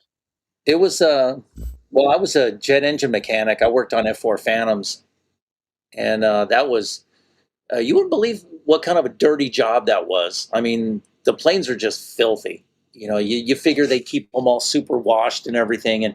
And like, Russia, they keep their planes all nice and super clean, and other nations, American planes, they fly the hell out of them, and they're just kind of dirty. And, and this streak, you try to keep them as clean as possible, especially like the jet intakes, because they would get just really coated with dirt. And, you got to keep, Carbon.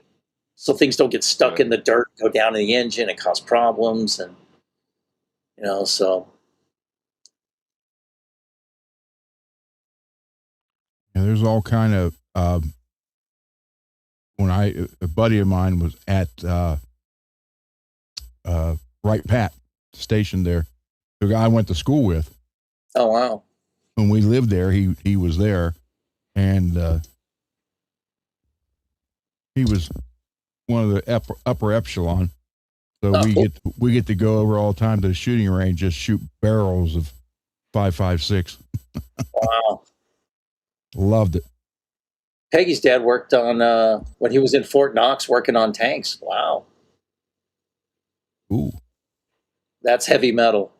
Yeah. Yeah, I mean, that's for sure. listen, I'm into heavy metal. Yeah, me too. I work on jets. And then you know see the guys like A4 squadrons. Yeah, A4s are awesome. F4s kick their ass, and there's always that little rivalry and stuff. And it's all based in pride. So and then we got the F-18s. And since I was getting short, they put me working on the recon version of the Phantoms, which were there's no guns, no missiles on them. They just carried some fuel tanks, and they had a more streamlined nose, and they were a lot faster than your regular F4s too. My my favorite plane period is the B-17. Oh yeah, That is my all-time favorite. But then I would have to say next would be the Warthog. yeah, I love the Warthog. I've seen him in action, when I was doing some look up the B-17. 29 Palms. Cool. Yeah, you see him come streaking over the mountain and just the brrr, and you're just like, wow. If there was anything living there, they're all shredded. They don't even exist anymore. They turn whatever's there into mist. Pink mist. Yeah. Pink Heavy mist bomber with fur. Yeah. Developed in the 30s. And watching the Harriers. Basically a flying bomber, twin engine. Yeah. Yeah. B-17 is pretty cool. I love B-17 because I got a bunch of books on World War II and a bunch on aviation, and it's amazing what some of those planes look like that brought our guys home. The tails half blown off. Yeah, hanging on, Yeah, just by the cables. Yeah. Yeah. Yeah. It may be one of the rib structures or something, But yeah. They took a pounding. That is my all-time favorite plane period. Made And at the the thing is, Boeing they're factory. really smooth when they're in the air.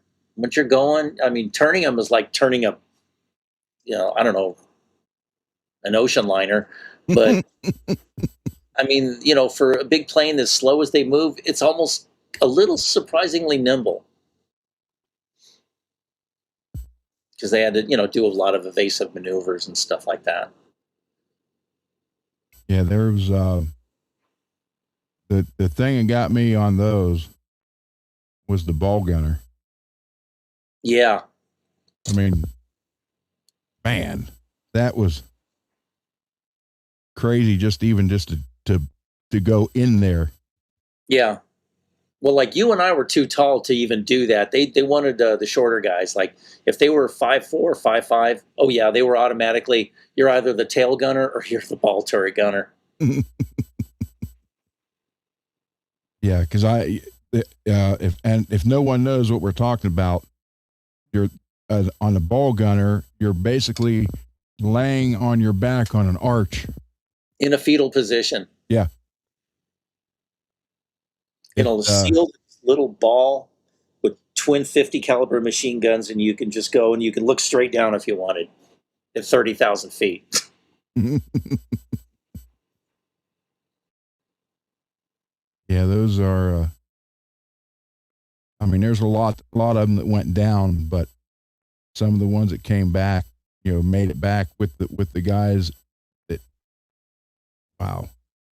Everybody's all shot up, but they're alive, or like the one that landed, the nose was completely blown off. Yep. Or the one that the tail was shot off, and the guy actually the tail gunner glided it down, or glided down with it, and it landed. Yeah. I mean, come on now. That's the thing. Truth is stranger than fiction. There's this channel. Have you seen? It's called Warbirds and Legends. No. It pops up in my feed, and they talk about recovering these old planes, and like they did this one. They They got the Hulk of an A6M30, and it was an earlier model. And then they just basically got the original blueprints, and they did a lot of fabrication, and it took its first flight recently. Cool. Yeah. There's in Urbana, Ohio, which was right up from Springfield. They have been working on a redoing a B-17 there for the last 10 years. Nice. And it's a bunch of guys who retired from Navistar in the machine shops, and they got the blueprints, and they have to make probably 80% of everything they're using. Yeah. But they're going to fly it when it's done. That's awesome, because after the loss of Texas Raider in 909 a few years back, that's those numbers are dwindling. Yep. Yeah, the Wright Pat Museum got them a couple parts, and then they end up getting them the prints and everything, and they just started making what they needed with they got a nice full machine shop up there. Yeah. And they're not only making what they need, but they're making spares. Oh, good. They can not only use it themselves, but if anybody else, and it's natural, new modern material. So Scott's message. Using old 60s propeller planes. There he is. Hey, Derek. Oh, you know why? It's because of the B-17 that aircraft have pre-flight and in-flight and landing checklists. There's That makes sense. I have it saved. There's a video, 2 videos of pre-flight B-17 and starting it up and getting it ready. They go through, there are a couple hours, they go through everything. It's actually filmed from World War II, and Nice. it shows the guys going through everything. Back when the first prototype, the Model 29, somebody left one of the pins, the locking pins in the flaps, and so it stalled on takeoff and crashed, killing everybody on board. So because of that accident, that's when they started implementing checklists on aircraft, so stuff like that doesn't happen. Yeah, I don't mind flying, but I wouldn't want to be a test pilot. Yeah. It's something brand new that's never flown before, and like, okay. Don't know how this is going to work, but we'll try it. Well, like when they were trying to break the sound barrier and everything, and I remember his name is Captain Milburn Apt, and he was in the Bell X-2, and he just broke Mach 3, and the plane was unstable, and it started spinning, and blew the nose off the plane to escape, and then he bails out of the nose section, but the shock, everything, he crushed his skull against the side of the frame, and he died. But yeah, he was the fastest man on Earth for just a few seconds before he died. Wow. Yeah, those guys go through some stuff. Like, you ever watch like From the Earth to the Moon, the Tom Hanks thing? Yeah. Yes. I liked all the different perspectives, especially, the stress that the wives had to go through. They're doing something, and all of a sudden you hear a boom, and then they look and they see this, plume of black smoke rising up from the desert, and it's like, oh shit, my husband was flying earlier. And then somebody pulls up in the uniform, and it's like, that's rough. When you saw the vehicle show up, and the chaplain got out of the car, you knew it wasn't good. Yeah, something's up. Or one of the other wives shows up. Yeah. Usually like the CO's wife, or, their, direct commander's wife shows up, to kind of do it, and then the other guy shows up. Yeah, that some of that stuff is hard to take. Very hard. There's a series that was on Apple Television or Apple TV that I was watching. There's 4 seasons, I think, and they're supposed to be doing another one, but not supposed to be out till later this year. It's For All Mankind. Oh, like an alternate history about the space program. Yeah. Yeah, I've seen some of the horrific ways people die. Yeah. That, Jesus. it's weird because it's like you got President Kennedy doesn't die. Yeah. It's just weird, and there's a girl that ends up becoming president, but they use all the names. It's like, well, this guy, I mean, it's weird. It's like the regular history up until I forget what year. Well, it'll be early 60s because I think Kennedy doesn't die. So, yeah.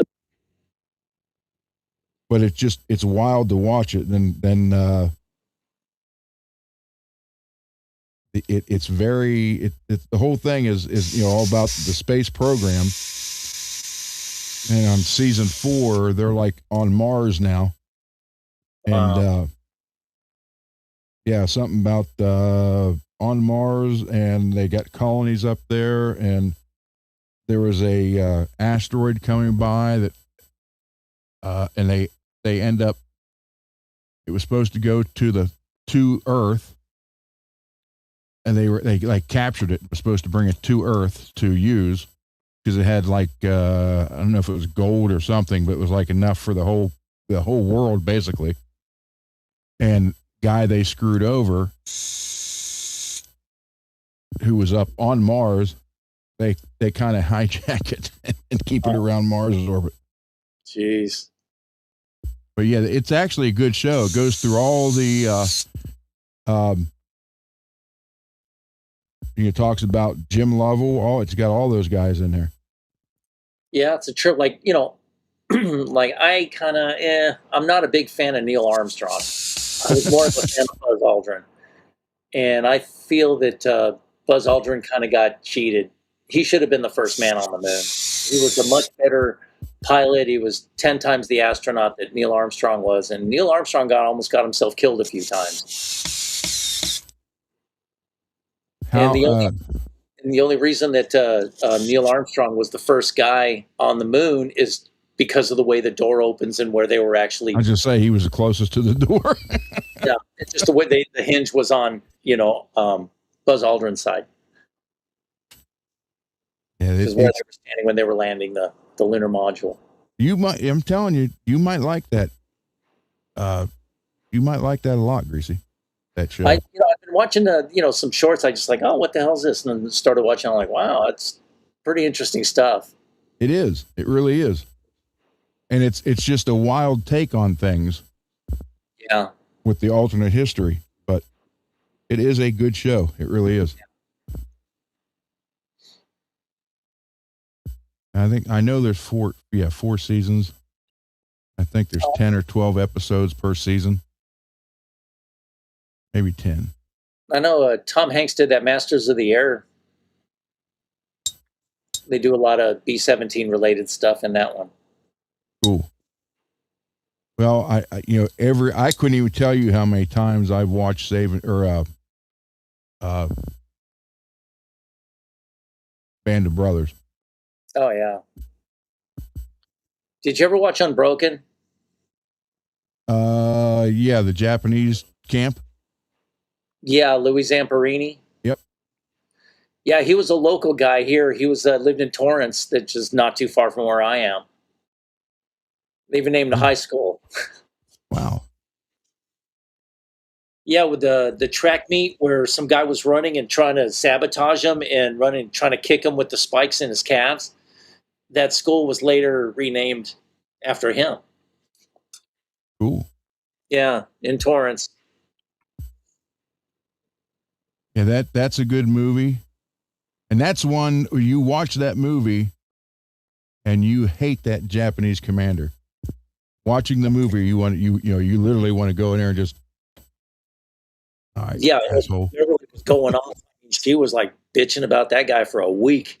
The way they treated him, that's BS. I'm like, that's just the way the Japanese were back then. It was just pretty brutal. I mean, a lot of people don't know certain perspectives, and yeah, exactly. Well, a lot of that was tried to be hidden too. Yeah, that's true. Yeah, when my cousin Jack, my aunt Helen's son, this is like, gosh, 1998. He was getting married, so we got married on the ocean and stuff. So I was like his best man, and a friend of my aunt's, an older guy, had a Marine Corps pin on his lapel, and obviously he was a World War II veteran. And so I'm like, hey, Devil Dog, and I was like, what? And I just what campaign did you do? He goes, well, Guadalcanal, Iwo Jima, Saipan, Tinian, and Rabaul. And I'm like, Oh, wow. So he did that Saving Private Ryan thing 5 different times in the Pacific. Yeah, my Uncle Eli was a Marine, and he did Saipan, Guadalcanal, the whole everything. Just a whole island Iwo hop. Jima, yeah, he did. Yeah, he did all of it, and he ended up getting shot in the shoulder. Yeah. But yeah, he was. It was kind of, he'd never talk about it. Where my grandfather was in the 101st at Battle of the Bulge, and he wasn't easy company, but he was there. Yeah. And I didn't realize it till I watched Band of Brothers, why he didn't like us running around the house when we were kids with the floor shaking. Yeah, I could see that. Yeah, he would scream at us at the top of his lungs. We're like, "What? We're just running." And then when you watch that show and you start seeing all the tree bursts and everything, you know, oh, okay, that's why he didn't want that. Yeah, PTSD. Yep. They just called it shell shock back in the day, but now, and like my Aunt Helen's first husband, my Uncle Ben, he was a messenger, and so he rode an old Harley 45, and behind enemy lines doing delivering messages, and he told me about being strafed by German fighters, and troops shooting at him, trying to outrun tank shells and doing all sorts of stuff, and it's like, okay, you could see where he was starting to kind of get there. Yep. So, and then, my aunt was like totally unsympathetic towards, I go, the guy had PTSD. Why, he was an asshole. It's like, you don't understand. Yep. And then, of course, my aunt was like, well, I was in World War II also. I go, you were stateside and you worked, as an office clerk for a minister and a rabbi and a priest. You never saw any action, and you banged a lot of dudes. That's all you did in World War II. So, you weren't doing nothing heroic, girl. You were just like the pencil pusher stateside. She was one of the early, radical feminists and stuff. Had a whole new look to Rosie the Riveter. Wrong with telling the truth. My dad fixed radars in Germany during Vietnam. Oh, wow. He was like, don't get me wrong, I didn't see any combat. I was in Germany the whole time. Like, I think they flew him to Vietnam for like a couple of days, and then he came back. He really never left the base. He really didn't see any action. He just saw what Vietnam was all about. Yeah. The locals and the army mixing together, walking around. Just getting to see that's pretty cool in itself. But Yeah. yeah, in that time frame. But no, I don't know. I never looked at my dad like, oh, you weren't even in combat. No, I never really looked at him that way. Yeah, because I would always get the like, you don't look like a Marine, and I'm like, I wasn't a grunt. I worked on jets. I mean, it's like, I know I'm not built for the infantry. There's just no freaking way. I mean, and I accept that, and I'm good with it. But some people, they're more suited for that. Me, I'm just a, I like working on stuff. So I figured working on jets would be pretty badass. So, and it was. Audie Murphy wasn't a very big person. Yeah. That's true. But sometimes you get these grunts that kind of have the superior attitude. Yeah, well, I was out in the but I was smarter than you, and I got a good job waving the back lines. I'm like, I have no chance of getting killed in any kind of combat if I were to be in a combat zone. I had two uncles that were in Vietnam, and my mom's brother was a radar or a radio carrier, radio guy. Oh, okay. So he's like, he hated that radio because it was a target. Yep. He said, but it also saved his life many times. Yeah. They'd get shot up.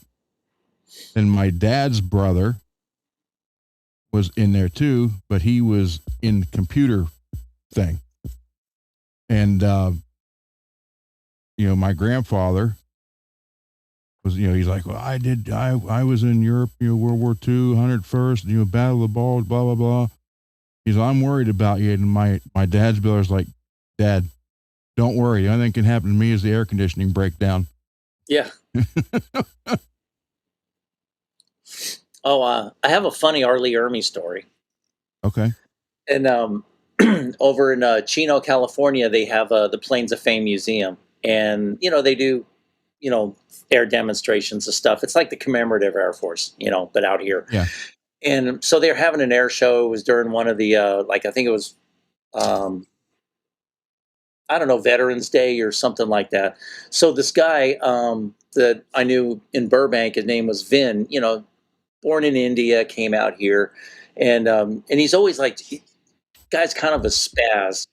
And so we're, at the time, and Arlie Ermy had an army tent set up, and it had a field radio in there and stuff with, you pick it up and it's like him doing his like yelling at privates thing, the drill instructor thing. And I said, Vin, don't mess with it, because he always has to pick stuff up and start just futzing with it. So he starts unscrewing the earpiece and the handpiece, and he dropped the magnet inserts that go in there.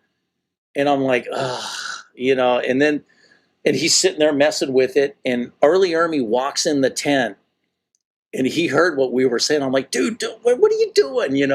And he just kind of looks at me and does and I'm like, okay. And he gets right in the back of this guy, Vin. And he goes, Jesus H. effing Christ, Private, what the F are you doing on my GD field radio, you stupid maggot? And this guy, I swear to God, Vin almost pissed his pants. He started shaking and he was all sweating. Oh.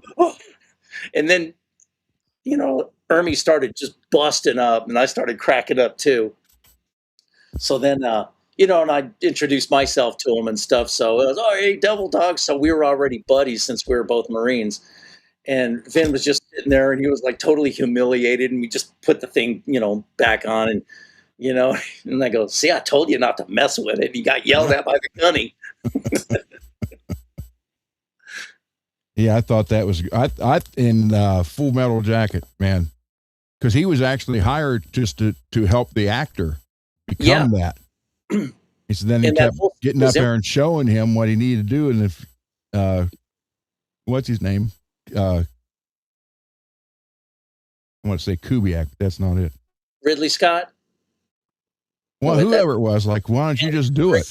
Yeah, Stanley Kubrick, or one of those two weirdos. Yeah, Kubrick. Yep. Kubrick. Yeah, that's right. Yeah, he was so good because the scene where he's just doing his thing, he completely improvised it. He was off script, and it's funny when somebody's getting yelled at like that. You happen to be standing right next to him, and you're sitting there. You're just like, just focusing and don't laugh, because if you start cracking up, you're going to get the end of that too, and you both are going to be doing push-ups till you puke.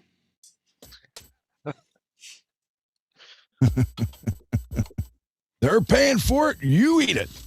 Yeah. Yeah, I watched a thing with millennials reacting to that. I saw that. Yeah. It's like, oh, well, if they yelled at me like that, I would just leave. Yeah, sure you would. Yeah, sure. You signed a contract. You got no choice. Try to leave your unauthorized absence. If you're gone over 30 days, you're a deserter. Section 8. I can't believe they treat him that way. It's like, it's boot camp. It's like, what did they expect? Okay, guys, we're going to put on our little uniforms and we're going to go act like soldiers. It's like, no.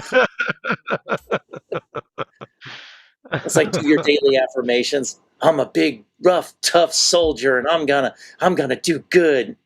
Okay, then the second you raise your head up, it gets blown off. Yeah, that watching those millennials do that was funny. Like, oh my God, he's talking to him like that. I can't believe it. Why is he so mean to him? And then they actually start calling it like, look what they're doing to Pyle. Look what they're doing. They pushed him over the edge, and that's why he snapped. Yeah, he shouldn't be like that. Oh, he was already broken when he got into boot camp. Now, my neighbor, Rock, who was the original drummer for Wild Cherry, was in Marines in Vietnam in '68. Oh, okay. That was like the worst time. Yeah, from '68 to '70. And he said that watching that movie, he said, yeah, you got hit with the rifle butt. You got, he said, what they got today, they would never go through, be able to make what we had to do. Because like now, he said, you can't hit him with the butt of the rifle and blah, blah, blah. And you can't really touch him. And he's like, we got smacked, slapped, you name it. We got it. Yeah. Oh yeah. One guy decided to stand up. I'm sick of your butt. Wham. He was down and just, it was like, holy crap, man, that it happened so fast that, if you blinked, you missed it. And I did blink and I missed pretty much. He's like, wow, and he was, the DI was a scrawny little wiry dude. And the guy was like twice his size and he just brought him down. And the guy was so humiliated. But he learned his lesson. Sometimes these guys just gotta, don't judge, don't judge the size of the dog in the fight, just watch out for the size of the fight and the dog. Yep. That is the truth. Well, that's what Rock said. He said, pretty much what Ermy did there was actually how it was then. Yeah. But he's got a nephew or something it's in now. And he's like, like almost, he said to us, he goes to us, the Vietnam era guys, it's almost like Mother May I now. Yeah. I loved Heartbreak Ridge. Yep. That was a good one. Movie. I really like that movie. One day I'll tell you why. Okay. I can tell you why. Okay. Go ahead. The why isn't that revealing anything, I guess, unless I keep opening my mouth. That was a Ranger mission. That was what? That was a Ranger mission. And they turned it into a Marines movie. Good job, good movie. But, yeah, the Marines didn't actually do that.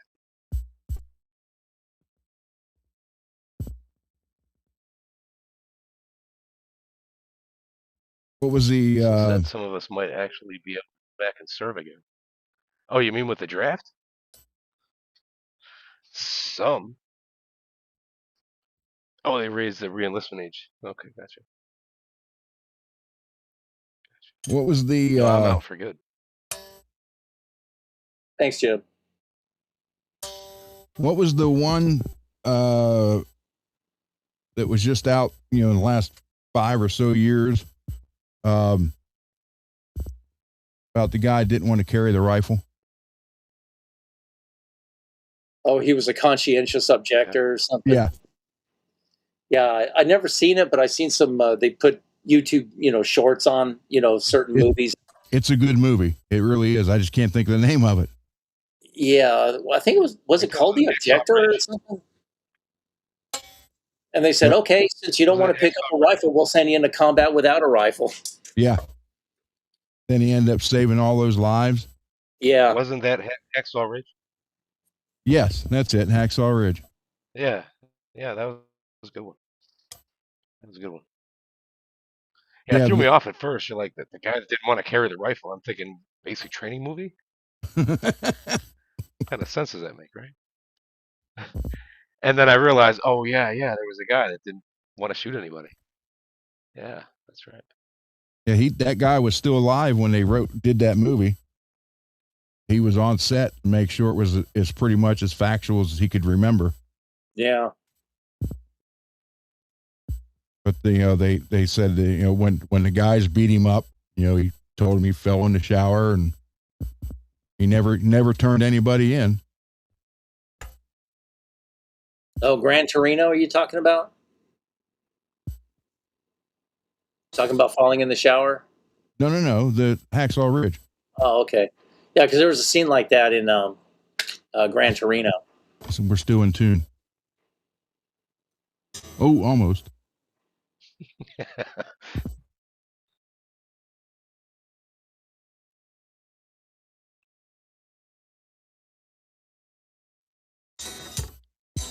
Not bad considering the whole thing was off the body. Okay. Let me raise this a little bit. I guess I wasn't paying attention close enough. Did you? You got the new pickups in there? Yeah. Yep. Yeah, a lot of people, when they put a Seymour and a DiMarzio in together, they mess it up. Because especially if you're always used to the Seymours, because the black is hot and DiMarzio, the red's hot. Red is hot. Yeah. But the green is ground on both, I think. Yep. Green and Bear. No, I didn't say Grin and Bear it. Green and Bear. I was trying to make that a thing, my thing, but a thing, beers and bears. Because when I first got into chat, and you run a search, and then if I didn't search it right, type in too fast in the dark, I'd always get the bear. So I'm like, all right, well, I'll take the bear, and then I'll take the beer. Send that up there. I don't know. You gotta figure out your own thing, right? Well, movies that you put together. Try to. That thing that you do. Yeah, that's what I. Here's that's what I figured. And here's the Russell. one Mad sent me. This Bill Lawrence. Now look how good that looks in there, though. Yeah, you got quite the haul from Mad. Yeah. That Yes, was I something. did. I was like, Yeah, he did. you just kept From a lot of pulling people. stuff out of the box. My. So. It was. Yeah. I was lucky to get it. Didn't you, Greasy? What? I said Greasy sent him pickups, right? Did you send Ron some pickups? No, Mad did. Well, I mean, I sent Ron some stuff a long time ago, and it had a couple pickups Matt in there. did, and then somebody else. Not recently. Sorry. Mad did, today. Mad did. Puppy did. He did. Brian did. Searching for Tone. That's it. Yeah. Like I said, you guys are keeping this alive, and for that I am grateful. Now these I have to wax pot for Mad. Once these wax potted. So who was it? True. Was it True it wanted wax pot too? Is he still in here? I hadn't seen his comments. Anybody who works on a Floyd, man, this is worth it. It really is.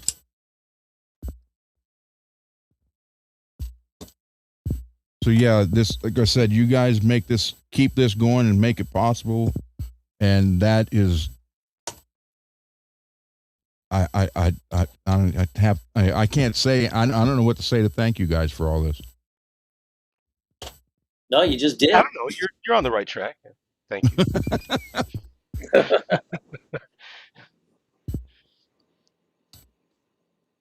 So let's try. Later, you can play a tribute song. One of your own. We like them. 1371, 527 with both, and 841 in the front. Sounds about right. These things, I'm telling you, these things are so handy. Wait. One more time. The bridge. How much did it read out? 1372.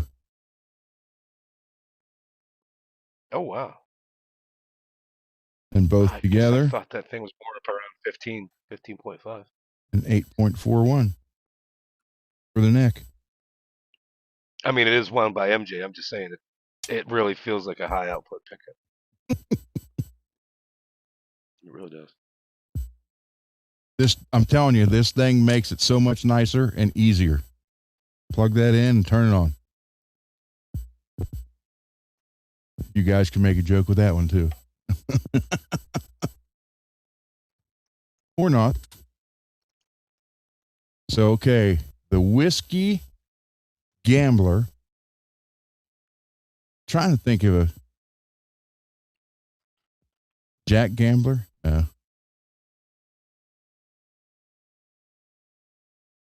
don't know. Trying to come up with a cool name. I mean, Sorry if about you have that, Jim. I read that message too fast. late, you know. You were just saying goodnight to Bob. Sorry. We got a level trim. It is in tune.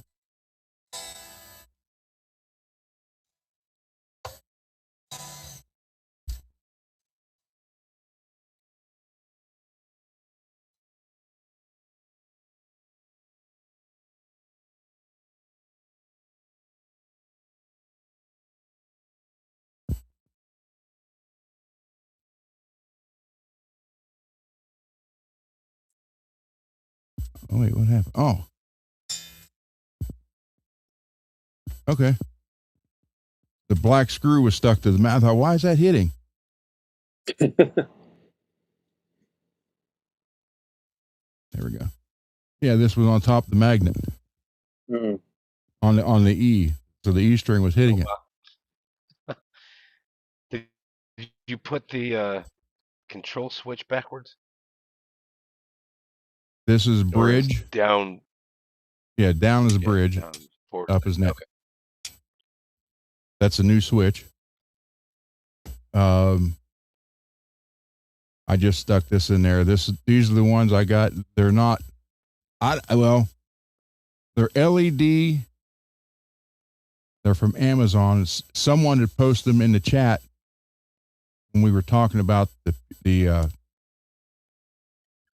Tessie switch. And Okay.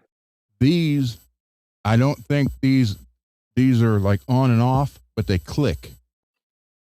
It's not just a push and release. Okay, so it's not monetary. But Yeah.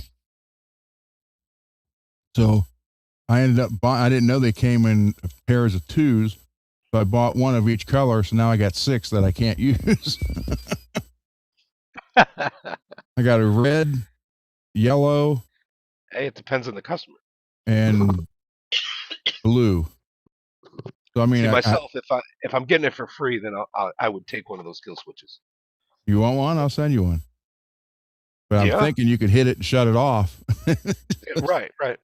And it lights up. It'll light up. So, but yeah. Yeah, I always play with headphones on. So if I got a quick listen for the dog or something else, You just hit it. All right. What color you want? You hear a bump in the night, you gotta hit the kill switch and see what it is. You want red, yellow? I think this one's a yellow. I got one more yellow, a red, and a blue.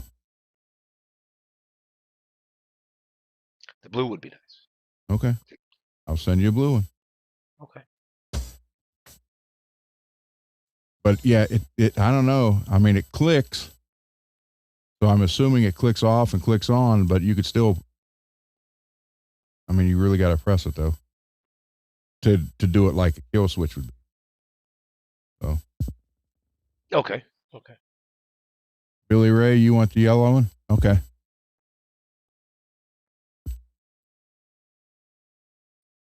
I will do it. Yeah, but the Bill Lawrence one looks good in here. But my OCD will not permit me to put a tan and black and then just an all black or an all tan. It would have to be tan and black, tan and black. I know it's stupid, but that's I just feel the same how I way. am. Dude, you're preaching to The the only choir. reason I have I see nothing wrong with what you just said.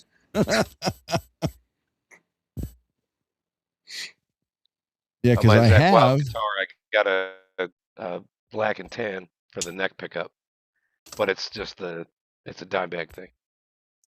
I It's have just the this, nature of and I have pickups one of usually. these from the Firefly that Tone sent me, but that just I can't do that.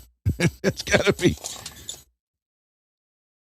To most people, say, hey, that'll work, but I can't. I got to have that's got to be yellow or tan and black. I don't know. I've always been like that my entire life. That's something else Greasy and I have in common now. All right. So yeah, I'll wax pot these, and there was somebody, I think it was Tone or True, said something about needed some wanted to have a couple pickups wax potted. Yeah, I think that was him. That's what I thought. Let's see. Let me switch his camera. I think it was Lewis. I think Lewis said that. Oh, Lewis? Yeah, Yeah. pretty sure. Did he leave or is he walking the dogs? I don't know. I would bet he's walking the dogs. I had to guess. Let's see. Oh, Peggy's saying True. Okay. Oh, True did ask? Okay. I could have swore it was Lewis.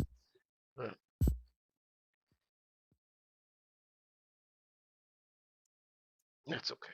I'd have lost that bet. Yeah, he ain't posted it sometime. I bet he's not walking.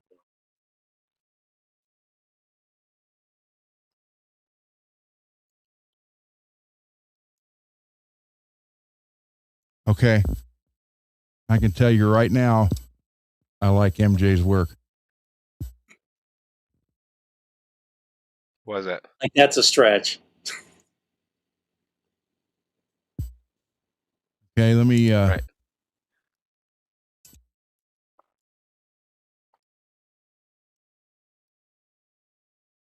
Maybe MJ on her worst day could probably wind a better pickup than most people on their good days. Yeah.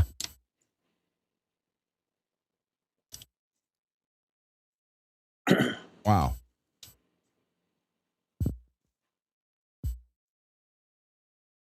I told you it was good.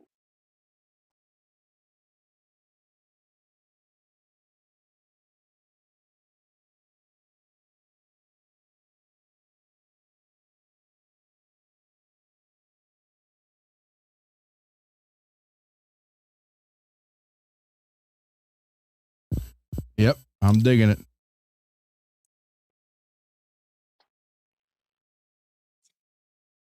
Let me get this exactly in tune. What's Derek? You need some? Okay.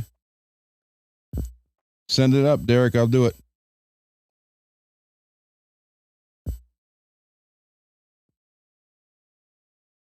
Hey, if anybody in here wants a very good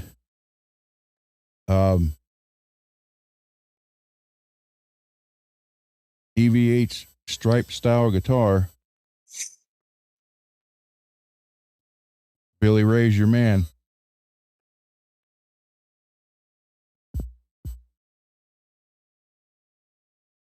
See, I promote everybody in here. I don't have any problem promoting people. As it should be. What did I say? A rising tide lifts all boats.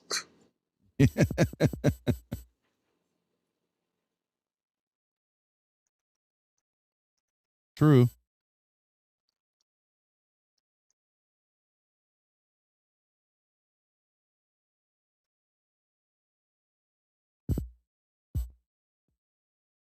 And, you know, to sit there, I'm not going to sit there and accuse somebody of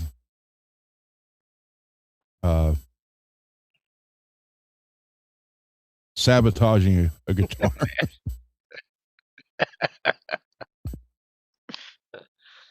Or if it's like, okay, well, the output's a little weak. That's it. You sabotaged your own guitar. How dare you? Yeah. Yeah, yeah, yeah. We need to start making that a thing, you know. That And if you can't think of anything to sabotage it with, then just use the soldering iron and write your name on the back. Yeah.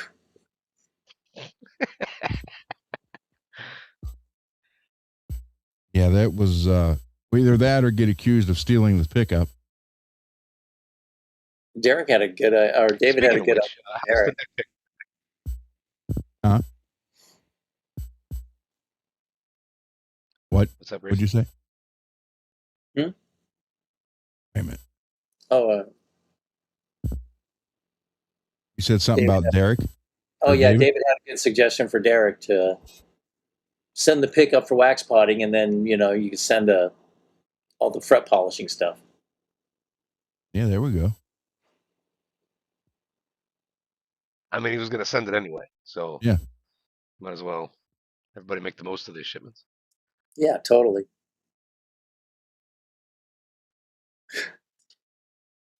But don't ask Matt to paint one because he might sabotage it. Yeah, and then Derek said, "Make it a T-shirt. I'll buy one. I'll buy 5."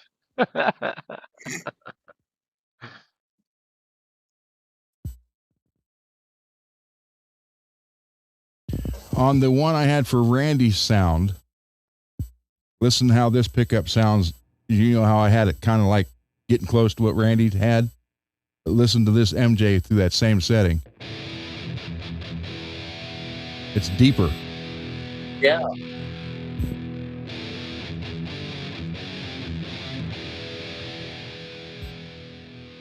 And here's the neck.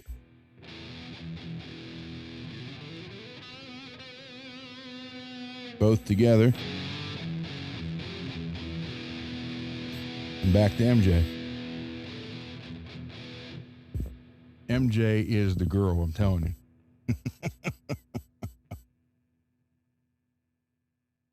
Yeah, thank you, David. It's kind of nice that Duncan really promotes her.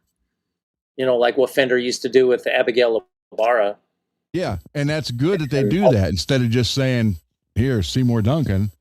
This is unnamed employee number 32574. Yeah. And and they wound a pickup. They have to be really ambiguous about everything. But no, these people need to be recognized. Exactly. And now that like Abby retired, she retired before COVID, and her apprentice Josephina Campos, she's basically the new Abby. Okay, there you go. Yeah, well, Mad and I were both accused of sabotaging the last 2 guitars we sent out. But at least you weren't accused of stealing pickups. I was. Then tells me, well, I wasn't accusing you of it. Then goes the next night on his show and says, yes, I was. And it was a jazz 59, neck 59. Oh, okay.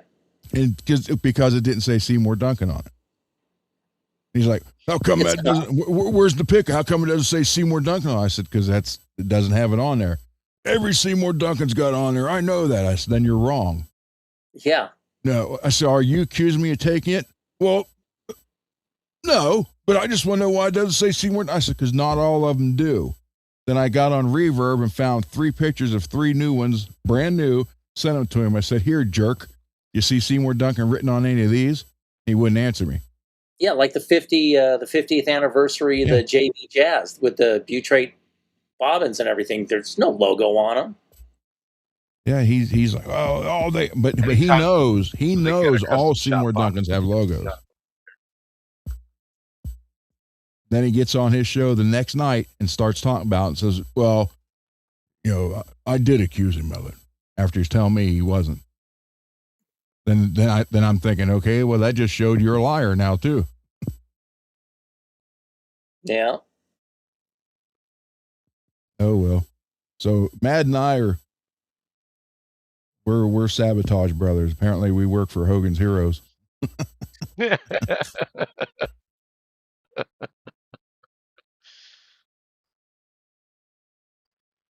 I don't know. I feel compelled to have these disclaimers. You know, like, hey, I'll do this project for you. Anything you don't like, I'm confident you can fix Yeah. it. Would you like to continue? Yes, great. Sign here.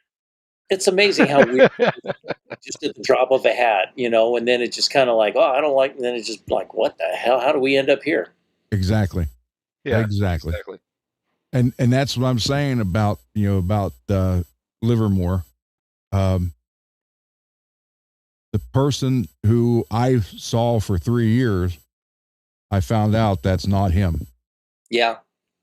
So, and he can argue with me all he wants. He's like, I'm keeping every message. So I got him too. So he wanted to play that game. I kept him too. I said, I could show him. I got the transcriptions from the phone calls or the messages you left me, voicemails. You are not the person you appear to be or try to appear to be. So It's kind of a Northern California thing too. They have that certain mindset, and they're above any kind of criticism and reproach, but they talk down to you in a condescending tone. Yeah. And they don't talk with you, they talk at you. Yep. And it's it's like, wow, really? And I want all my parts back too. I saw, you mean the parts that you said on the show that would donate for the project or the program? Yeah, I want them back. Okay. So I said, not only are you a liar, you're a couple other things. Say it. He's going I don't to steal have from to. children. Oh my God. I told him, and he's accused me of trying to make him choose between me and Napoleon. All because I said, just don't trust Napoleon like you have been.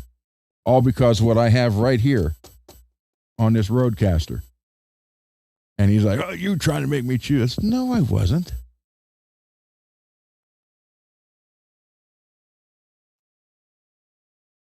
Yep. It's crazy, mad. It's crazy, mad. That it happens. It has to happen this way. But I can tell you, Livermore is not who he portrays to be, and his whole music therapy thing. He needs to either finish school because he learned just enough to be dangerous. Yeah. Or he needs to stop that altogether, or follow what he's preaching. So I don't know. Yeah, practice what you preach. Yep. So yeah, it was. I was in shock. I was just literally in shock because I'm thinking this is not the person I've known for 3 years. It's just 180 from what everybody sees. Yeah. I was like, wow. And the whole, what got him more than anything was Napoleon and I, neither one of us cared about how he felt. Yeah. He lost sleep over this and everything. I said, you inserted yourself. I didn't ask you, and I'm pretty sure you know who didn't ask you. Yeah. So, I don't know. Yeah, guys like that, when they're wrong, they won't admit it, and it just tears them up inside. But they have to try to find some justification to blame somebody else, no matter how remote. He told me for almost 7 days he was only sleeping a couple hours. He was tossing and turning. It was going around his head. He couldn't eat. He couldn't, it was bothering him. I said, and you did it to yourself. You should have You watched soap operas growing up. Push-ups or something, God damn. But I don't know if Gets up you at ever, a restaurant and 6 of his guy friends want to go to the bathroom with him. I mean, fuck. Well, what got me though, Napoleon told me about a time that it was a friend of his, and Livermore went with him, and they were at a cafe or something, a little restaurant or a cafe or something, and Yeah, I remember. Yeah, they got in a talk about politics. Yeah. And he said, and he told me, and Napoleon's like, yeah, he just went off, screaming, standing up, yelling, pointing, telling this guy off and all this. Yeah. And then he left. He said, and I'm trying to apologize to this guy. He said, then 30 minutes later, he comes back in, starts it up again. Yep.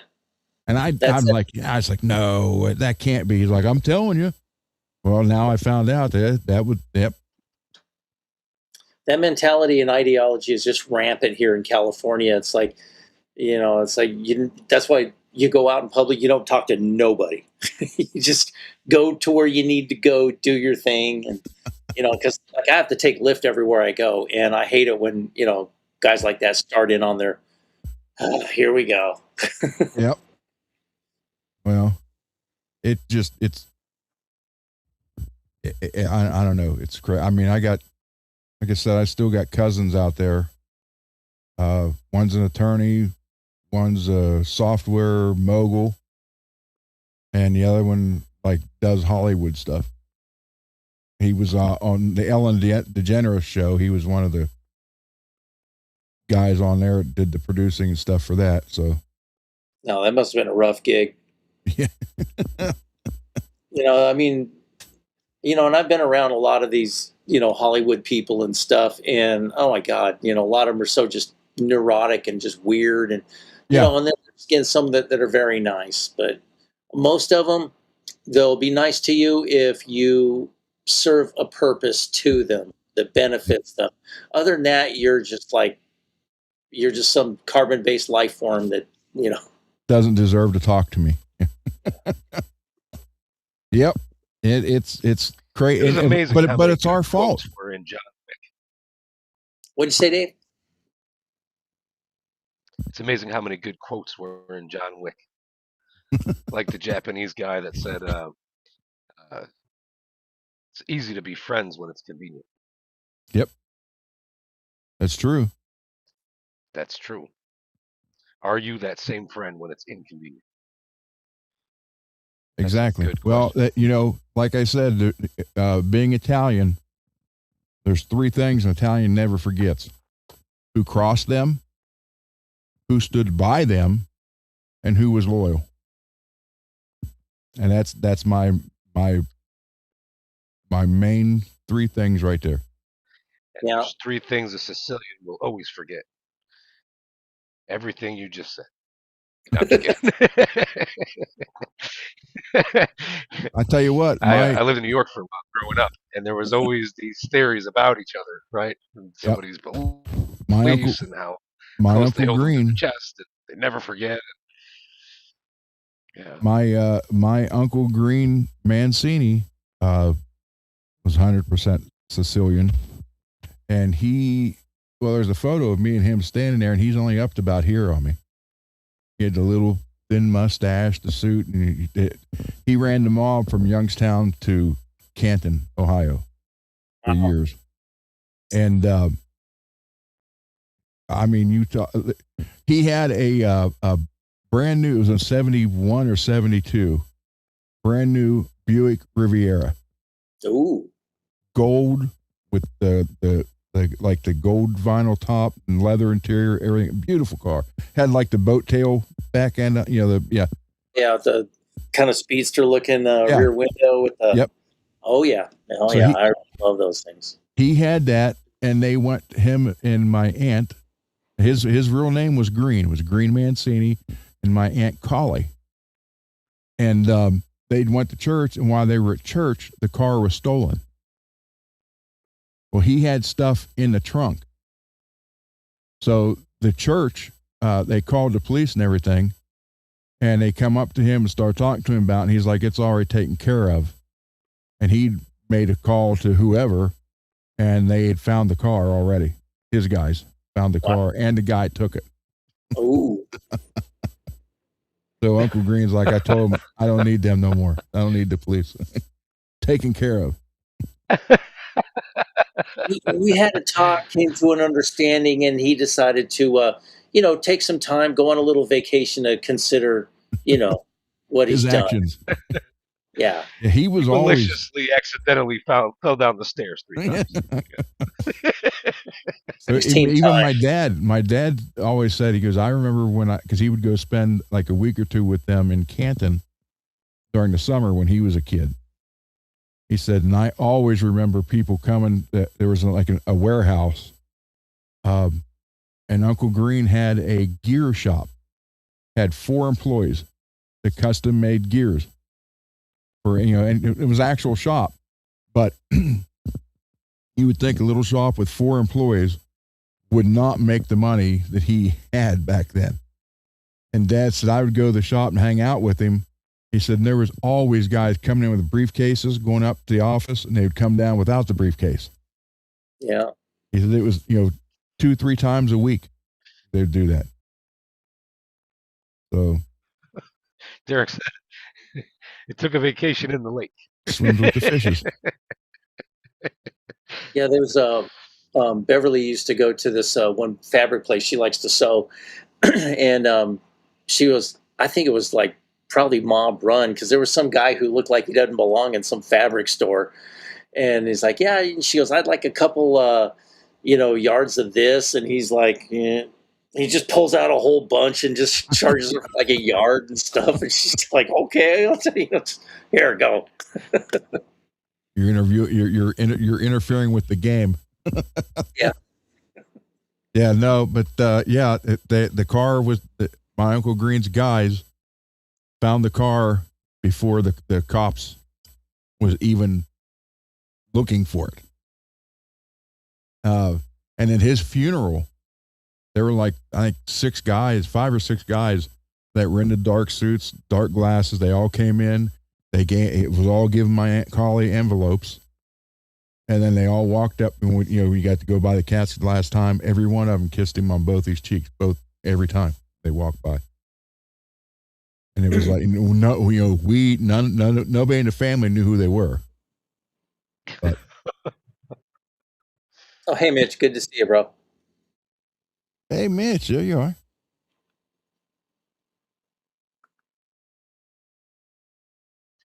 I'll say hello. I'm still getting to know everybody. Yes, everybody, this is David. Like it says right there on his name, David. Yeah.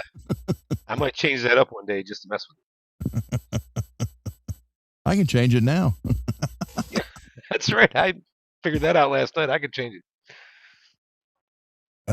Yeah, so, Be like David Edward Washington. or Lincoln. For no reason.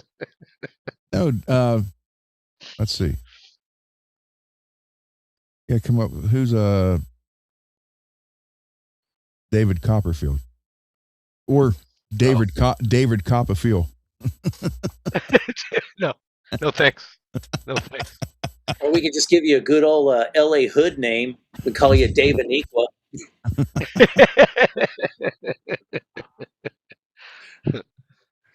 You'd be Ron Isha.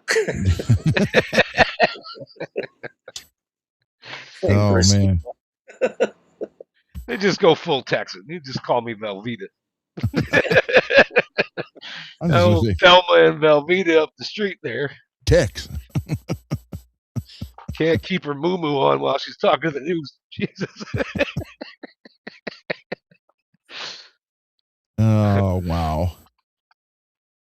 Jim, you're from Chicago. Stereotypes are Sorry. great, right? Sorry, Jim.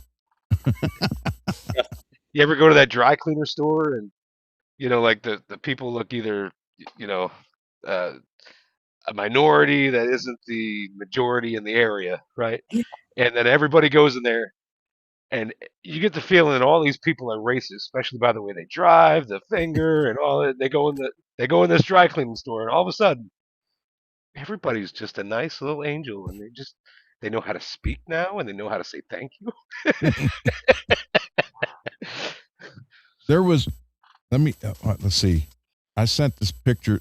The kid that lived next door to me growing up was 2 years younger than me. And when I was 8, obviously he was 6. And my sister was 2 years younger than him, so she was 4. We had a swing set in back. And he wanted to get on the slide when she was up there.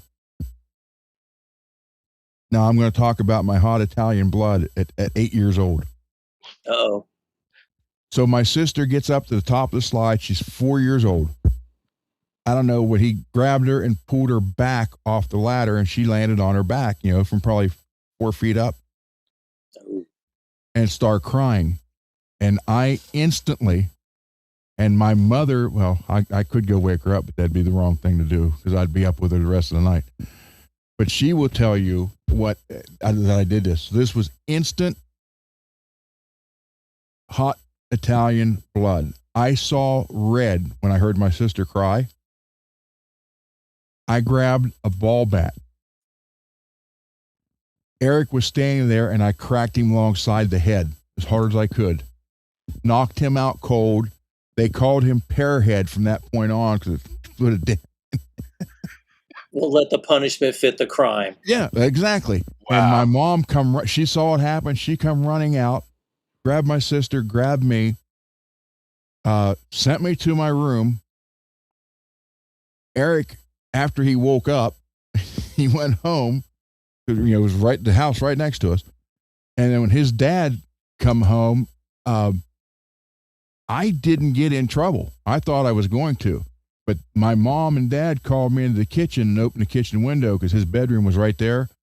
And you could hear his dad cracking him with the belt because he pulled my sister down like that. You could have broke her back. Yeah. Well, I mean, I could have killed him with the bat, but I'm going to be honest with I you, went Ron. full Al Capone. I thought anything you were going to say, I was about to tell you, my brother is far worse, and he'd have done worse. No, I'll bet he'd have done the same or less. Oh, my God. But that's great. I mean, he could have broke her back. Yeah. And then live her whole life like that from 4 years old. Wow. Then there's That'd Ron. be He's like, hold on a second. He's like priming up the chainsaw. No, That's there was a bat. We were playing baseball, and it was a wooden bat. It wasn't a wiffle ball bat. It was an actual wooden bat. And I just grabbed it and just hit a home run. It hit him. His head spun. He went that way a little bit and just hit the ground like face first. Wow. And from that day on, we were best friends still after that. But he had a nickname Pearhead because it had a dent where I. Man. Oh man. No, my brother's kind of that guy, and he has a daughter now. Good night, Matt. Have a good. Get some rest. Good night, Mad. Good night, Mad. So yeah, it was. I'm thankful he's held it together this long. She's like 15 now or something, 16. Hey, you held it together. Keep going. But it depends on what somebody does to her. Yep.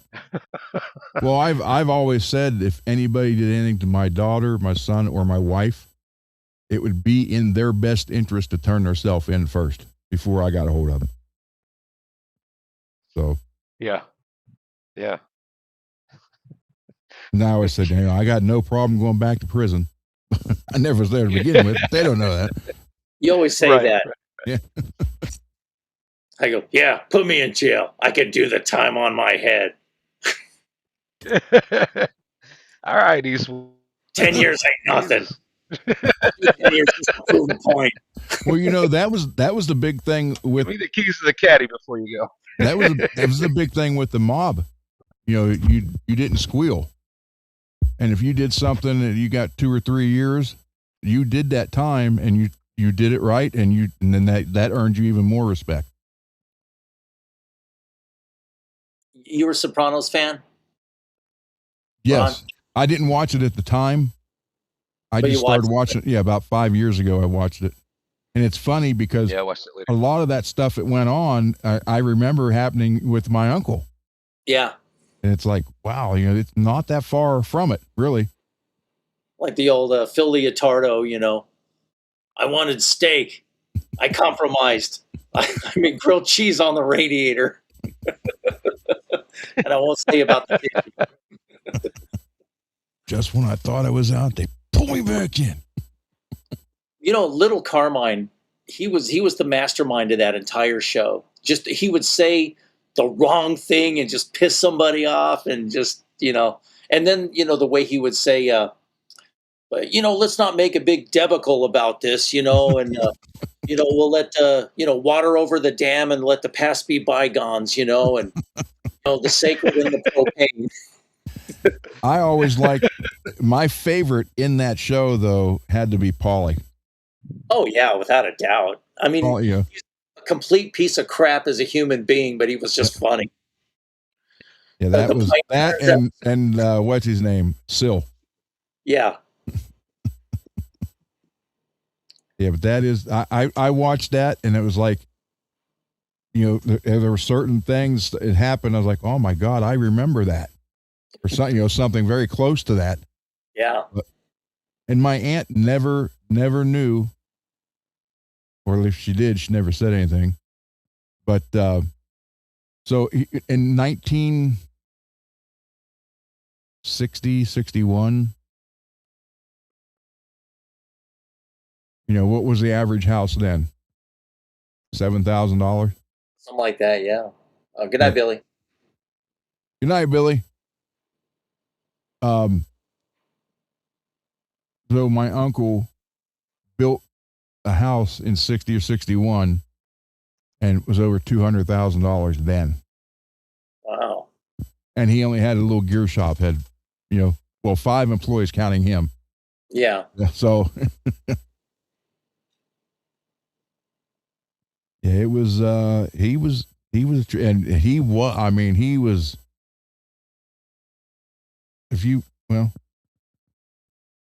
I don't think you've ever seen this, David. That's twice now I've knocked that on the floor, and I am not going to pick it up now. So, I mean, what's the deal with the gabagool? I've never tried that. Is it any good? Yeah. Yes. So that's a real thing. Yeah. Oh, okay.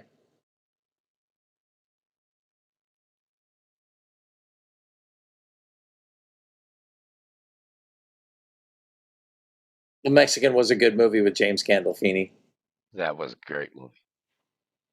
That was odd that he, his character turned out gay. Yeah. And, You did not expect that. That was kind of like it was right when that movie seemed to turn positive. Like it was going in a certain direction, and But then then all things started to be like darkness. pieces fell into place, and yeah. This was This was probably 80 or 81. Of course, I'm the one standing in the middle, but there's my Uncle Green and my Aunt Collie. Oh yeah, totally. I can see that.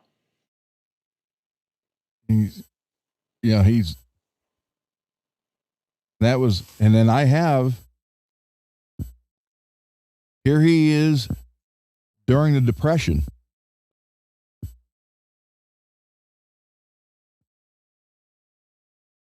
He was a really dapper looking dude. Yeah, he didn't look so depressed. What happened? He had a great style. It's funny. I keep saying that looks like Joe Piscopo from Johnny Dangerously. Yeah, he does have that kind of. And then,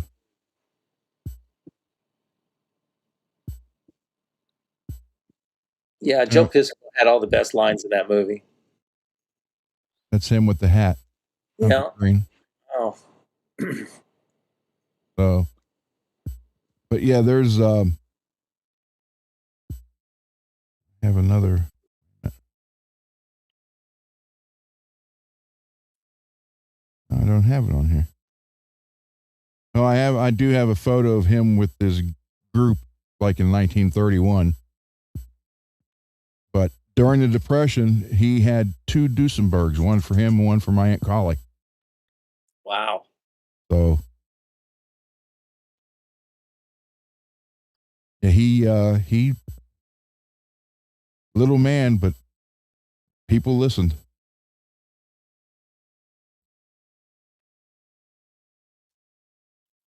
And the dudes were pretty much where they're way more hardcore about things. Mm-hmm. Because that generation, they grew up with a lot of struggle. The like the American infrastructure wasn't what it is today. I mean, by and large, in the middle of America, a lot of people still didn't have electricity. Mm-hmm. But what a lot of people don't understand is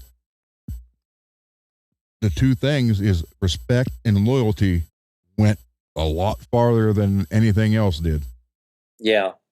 You know, with my dad, the way he worked with, you know, the body shops, he had 2 body shops. He'd work 4 hours at one, 4 hours the other, then went to afternoon shift at International Harvester. And then he became council and president of council, then mayor. So he was never home. So I was basically raised by his dad. So that's why, you know, like when Livermore was telling me, you know, just get over that respect thing. Don't feel that way. You shouldn't let's let it go. Like, no, you don't tell me how to feel. Yeah. And I don't care what you say. That's what it was. And that means everything to me because that's how I was raised. I said, I can't take 61 years of living that way, then overnight just forget about it. No. Yeah. And especially for someone who, you know, Yeah. therapy. And, you know, the funny thing is, you ever watch, I seen these shorts from Saturday Night Live, and it was, they were doing Jeopardy, and Will Ferrell was doing Alex Trebek. Did you see those skits? Yes. And the one guy was doing Sean Connery. Yeah. The way he was like, yes, I'd like a anal bum cover for 200, Alex. And, no, that's an album cover. I know what an anal bum cover is. You know, and he'd go off on that. And so with that, and I was just kind of in that mindset. And then when I saw his channel, I always call some music the rate me last. Not that I'm implying anything about him. It was just, you know, I like when, who was it played The lines were priced. The anal bump cover.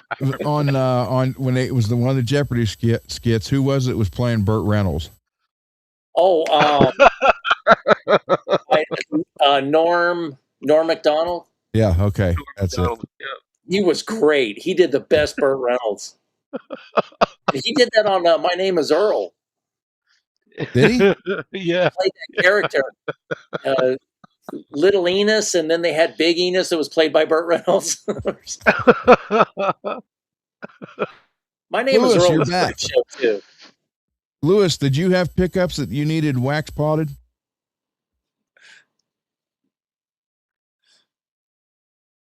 That's that was also true, what that's also what Livermore told me, that maybe because Napoleon knew of my mob family background, so that might have scared him. And I'm like, did you ever watch The Godfather or Soprano or anything? He actually, if that's why, then he did it completely opposite of what he should have done. Yeah. Wow. That's silly. It wasn't you, Lewis? Okay. So it was, had to be true. it was true then. True and mad.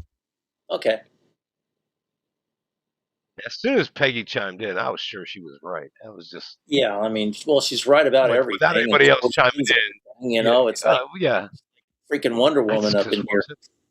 And I got those packed up, Lewis. They're in a box right over there on the table. So we're good to go. Oh, and he just requested the 4 black guitar knobs you don't like. Yep. So I sent somebody one of the meters with the guitar jack in it. I can't remember who I sent it to, though. That's bad. No, you're a busy man. It's like, because I thought I had 3 of those. I'm like, wait a minute. I only got 2. I sent one and I couldn't remember who. I still can't remember who I sent it to. Somebody in the chat got one. You guys suffering from a little case of CRC? Well, Never crap. That's almost my mantra. It's like, what did I just think 5 minutes ago? Oh. I know I can walk into a room and forget why I went in there. I do that all the time. I'm like, end up doing something completely different. Like, well, since I'm here. Yeah, Bev and I do that all the time. It's like, shiny objects. Yeah, shiny objects. Just get distracted. Oh, well, what the heck? Tuna. What I find really fun is when the wife is watching TV in the other room and somebody says my name, and then I run in there and they're like, what? What do you want?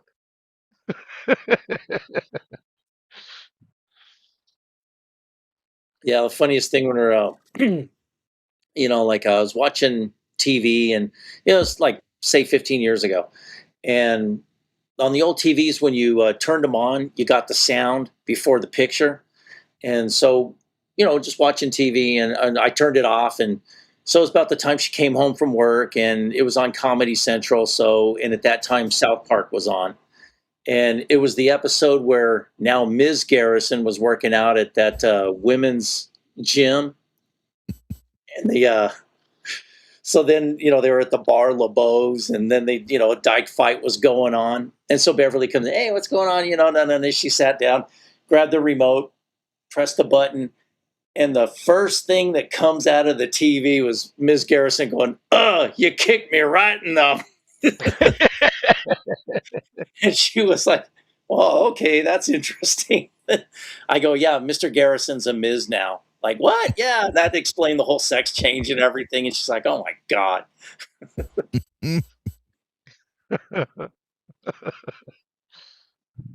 I watched I saw it when it first came out, but I watched it the other day again. Click with Adam Sandler. Oh, okay. I never Kate saw Beckinsale. I've been a fan of Kate Beckinsale for years. But I forgot about the part where he finds out that she's married to that other guy, and he pauses it and turns around and kicks the guy in the nuts about 5 times because that's going to hurt in a minute. Then shuts it on. The guy, oh!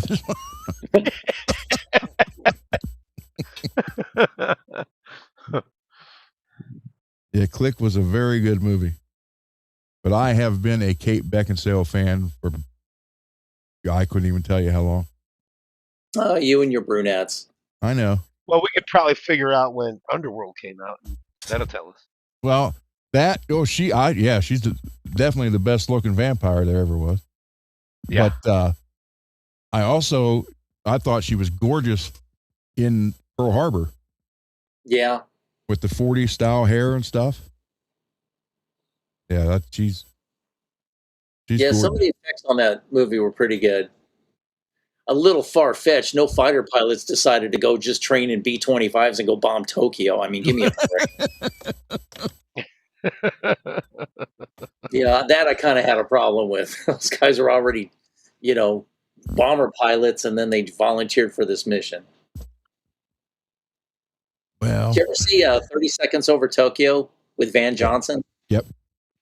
That's a classic. I love that. Just the footage alone is worth the watch. Yeah, I loved a lot of the movies. Battleground. Yeah. Van Johnson and Ricardo Montalban and yeah. God, what's his name?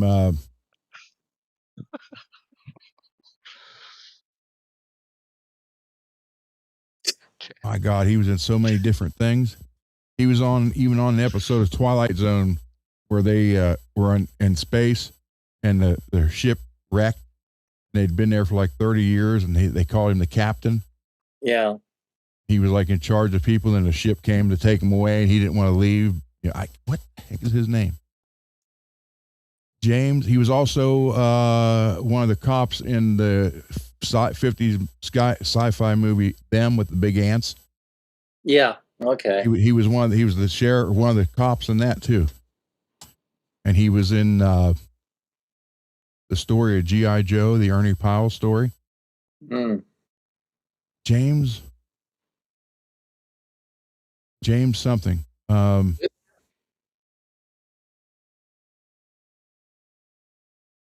now I got to find it. Probably not Vanderbeek. Names that I could think of right now. No, not James Garner. The cast from the movie.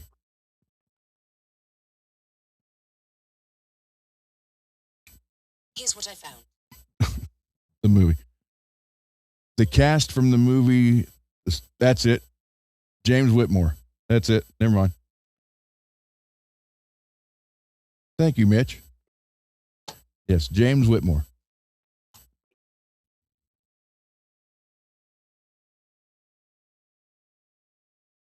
Yeah, he was in a bunch of stuff. Cool, cool actor. But he was in Battleground. It's like he lost his false teeth. And they're like, oh, yeah, you lost them off. He knows when he found out they couldn't put him in battle without his teeth, he couldn't find them.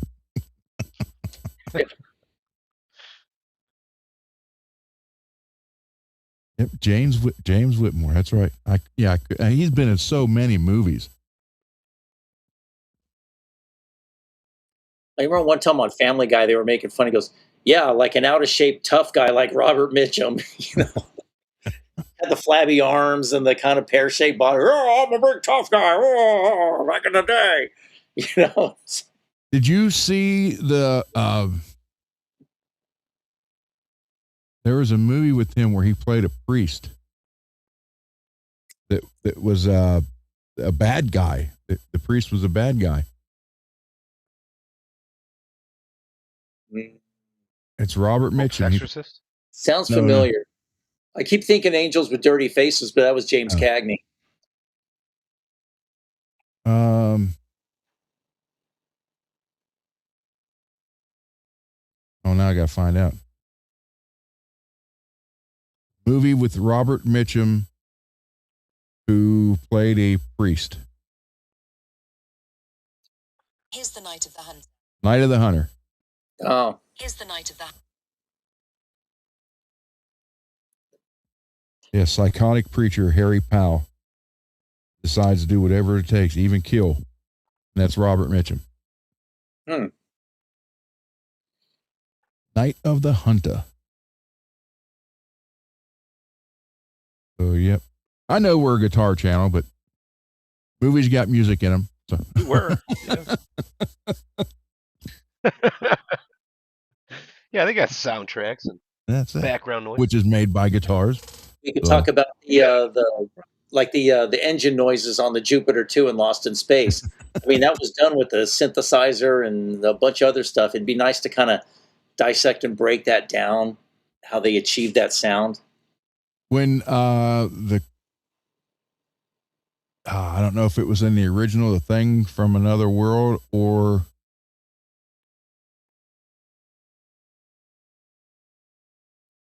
the first one with James Arness.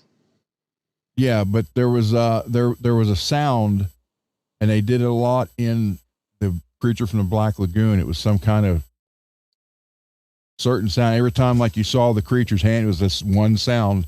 It was something they had to do it. And after that, it was like in all the scary movies. Yeah. It's almost like that, what they call the Wilhelm scream. Star Wars.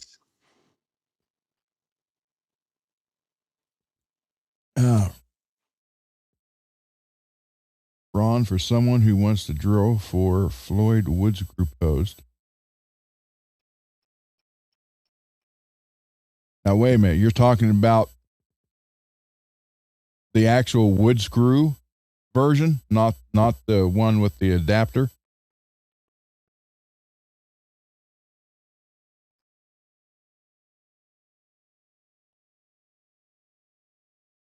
Because 9 and 10 is going to be kind of big. You want to get a drill bit about 2/3 the size of the screw. And then when you put the screws in, put wax, candle wax on them. That way they won't split anything and they'll go in nice and smooth.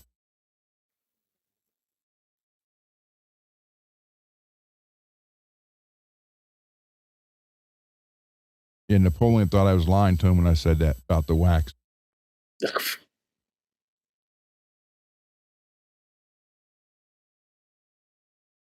Yeah, just get one about 2/3 the size of the screw. So it has enough to bite in. My first thought is 10 millimeter drill Way bit. too big. Isn't that the size of the tuners? Yeah. Yeah. Yeah, 10 is the size of the tuners, and then it's also 10 is the size of the Godo posts that you would put in, right? The studs. Yeah. He's just going to go with the old style wood screw. Right now, if you're gonna go with, but he literally asked, would you use a 9 or 10? Yeah. And no, because that's way too Too big. big. I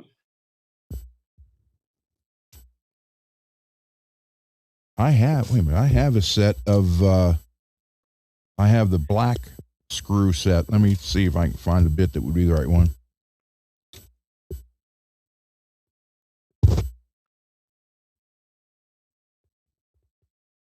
Yeah, and I remember mentioning this before.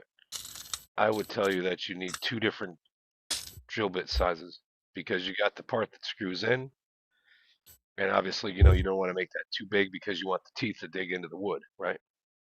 Yeah. And then you got some of the posts that'll go in the body as well, and then that's a little thicker. So you kind of want to drill out the body just a little bit, let that post sink in, because that whole Yeah. thing's not going to be sticking out. Obviously, it's too tall.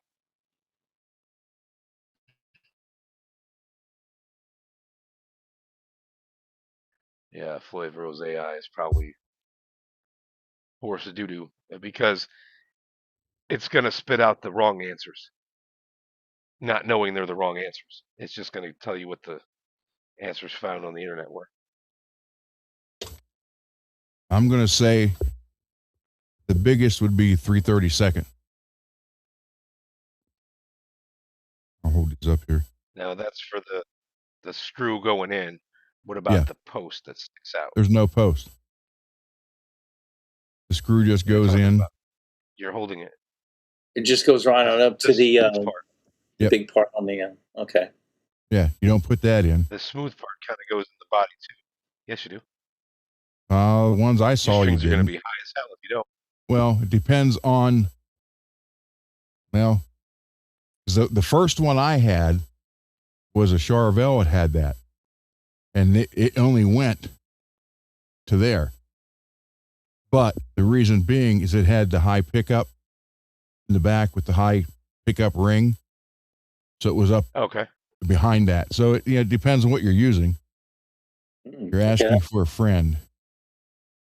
Okay, well, it depends. I mean, as far as the threads go, then that's right there. Let's say 3/32 or 5/32. So, but if you need to go farther, okay, so but the next size up, use the next size up to let the post go into the body a little bit. Obviously use your tape so it doesn't go too deep. And also, it wouldn't hurt to get a. Oh my God, I can't think of the name of it. Like a chamfer. Yes. That drill guide thing, is that what you're talking about? Well, it's talking about using the drill press though. Yeah, well, you can use it. Hold on. I use block. this one all the time. Oh, wait a minute. Oh, there we go. Something hit the floor. As long as it's not a white guitar with an Avalon bind. No, it's not. Okay. I don't think that guitar could take another fall. I think it's not a good idea. Stuck. I use this one. It's got five flutes. When you drill a little hole like that, you want that to go down in there. Just put a little bit of taper in it. You're asking for a friend. He wouldn't come in the chat. We don't bite.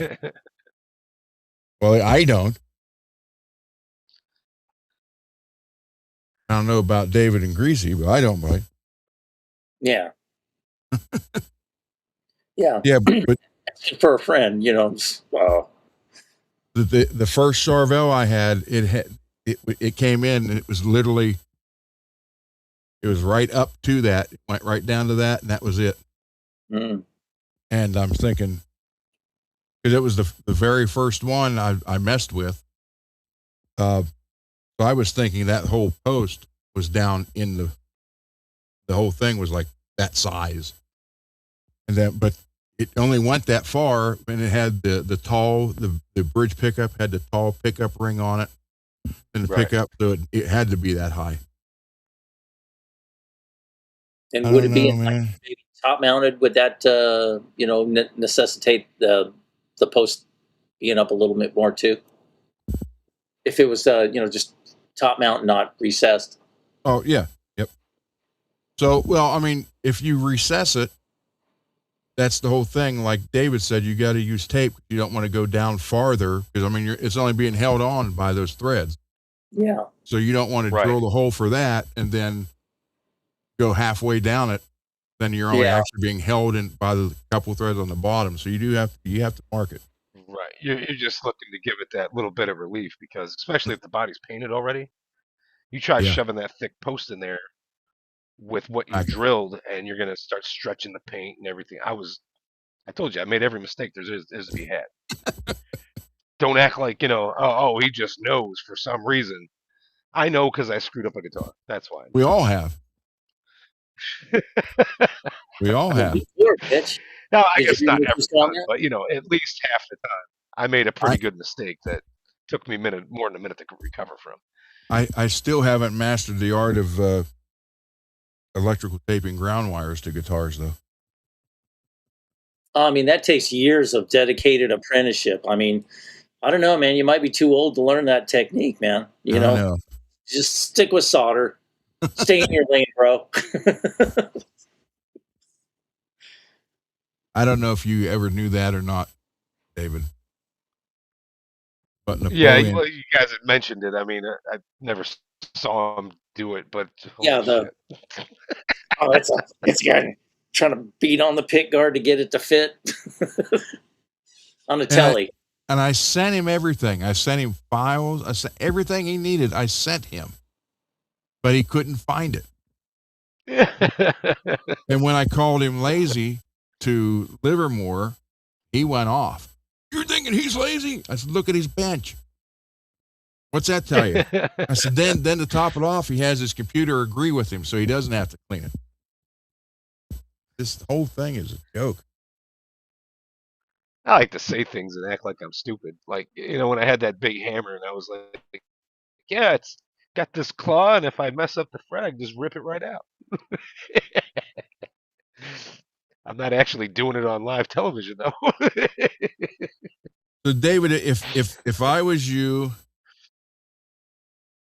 I would go down with the little drill bit for the threads.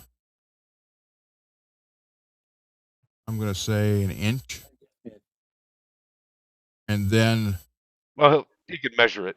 yeah, Measure it against the drill bit. but I Put the tape on there. wouldn't drill it all the way down for it to reach the bottom and start going. I'd drill it, leave like that much so it has something to bite in Right, at the because bottom. it's got a right. It's the pointed one. Yep. It's got a pretty good sized point to it. Let And that then dig into the probably body. when you do the bigger hole for this, maybe just drill down like half that thick, half that height. Just like from here down. Because I doubt very seriously if you're going to have to run it clear down in the body like that. No, but keep in mind, you need to get a flathead screwdriver that fits that head size. Right? Don't use one that's too small.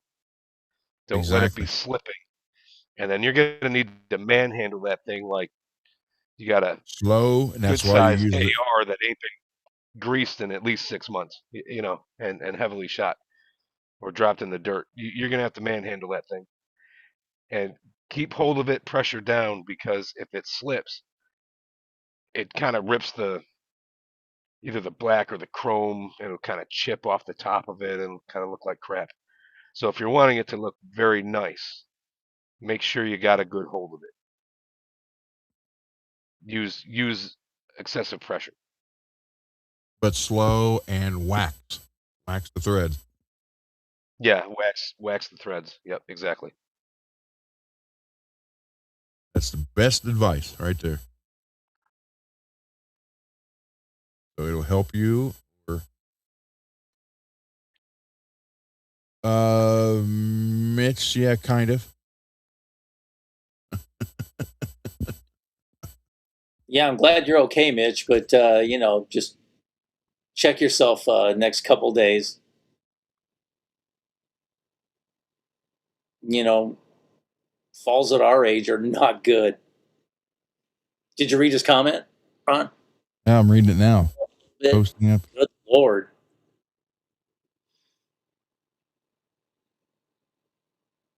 Oh. Yeah, that's never good. I mean, isn't that kind of what killed I Ace did Frehley? not scroll up to see that. Yeah. Wow. Sorry, man. He fell, hit his head, then what? Went into a coma or something? Yeah, brain bleed. Yep.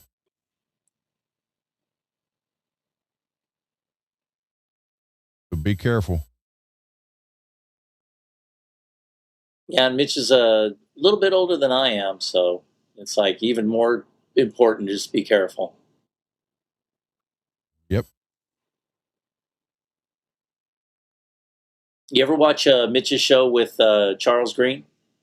No. I usually catch the replay because it's usually on about Fridays around the time that you're on. And so I always catch the replay. It's really great. Mitch and Charles are, a great team. And yeah, Ooh. it's Charles has some stories. You see what he said there about Livermore? Yeah. See, and that's the thing. That's why I don't do Facebook. I got tired of all that stuff. Mm-hmm. It was ridiculous. I'm subbing right now to your channel, Mitch. If well, I might be under the Ron Gunner, but not this. Okay. Oh, he fell like 2 foot or less. Okay. Well, he's 71. Okay. All right. I just subbed as Fretworks. Nice. There you go, Mitch. I'll check it out. You know what's interesting? I was hanging up some guitar hangers today too.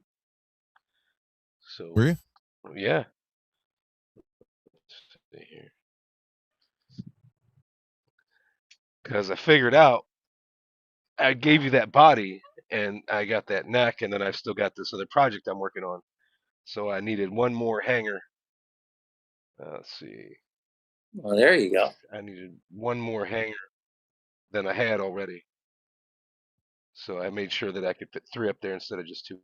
There you go. That'll work. Cool. The 2 Ibanez guitars. Let me see right there. They're not really as close together as they look. It's just the angle of the camera. They're honestly the same distance, like all the rest of them. Interesting how that angle's kind of working out, but whatever. I think Ron lost his sound. 3 hours and 17 minutes, bro. Yeah. And it's the strangest thing. That's what I remember. 3 hours and 17 minutes. I don't think that's what it is. I think Well, it's like 3 hours and 8. Well, it was 3 hours 18. Oh, it was 3 hours Yeah. 18 minutes. Okay. I remember you had it figured out. Now I got to use this. A minute and a half. Now I got to use this mic and hope that it doesn't fly out of the way. This is a good timer, though. Lewis, congrats on your PET scan. I'll be outside, but I'm still listening. That's good. Oh, you got a PET scan? Yeah, Lewis did. Came up negative. That's awesome. Had a small fracture on his tailbone. Damn. That shit hurts. Yeah. I've no had kidding. that. Yep, maybe. I have had that. Yeah, I did it here on camera, though. I did it live for the show. That just means you had proof for the insurance company. Yeah, well, Maybe not. I got you. I hit the tailbone, but my head bounced off the one rack. And how long, Greasy? How long was it? To me? It seemed like a second. Oh, when When you the fell, chair. Yeah. you were. Good Lord, I was. 3 It was years, like blink at of an least eye. 5 minutes Wow. because you were laying there for a while, and I'm like really aware of your lower back and your shoulders and your neck and all this other. And I'm like, I was sitting there like, holy shit, is he okay? Do we have to call 911? Yes. Yeah, there's a guy in his basement somewhere in Shady Side. You got to find him. Start knocking on all the doors. I know. It's always good to see you too, Mitch. Yeah, that was because you're just like also whoop, Yeah. and I had to like, wait a minute, did I see what I think I just seen? Well, I have those. I still have them. Well, I got them on that chair, but I took them. I didn't put them on this new one. It's like the skate or the rollerblade wheels Yeah. because they rolled over the cables and everything real nice and it was easy to move. And that's what happened. I don't know if when I stood up, if I kicked it back or what, but I went to sit down and it just rolled away what was left of it. Everybody was getting a little like, the comments were like, Ron, are you okay? To me, it just seemed like it was, like 2 or 3 seconds and I was back up. Yeah. And I was thinking like, well, since you have there like, some mobility issues and stuff, it's like, shit, man, I kind of wish I was there to help them up, man. I needed one of those buttons. Help, I've fallen and I can't get up. Yeah. Say, where is he? He's in there. Ron claps it.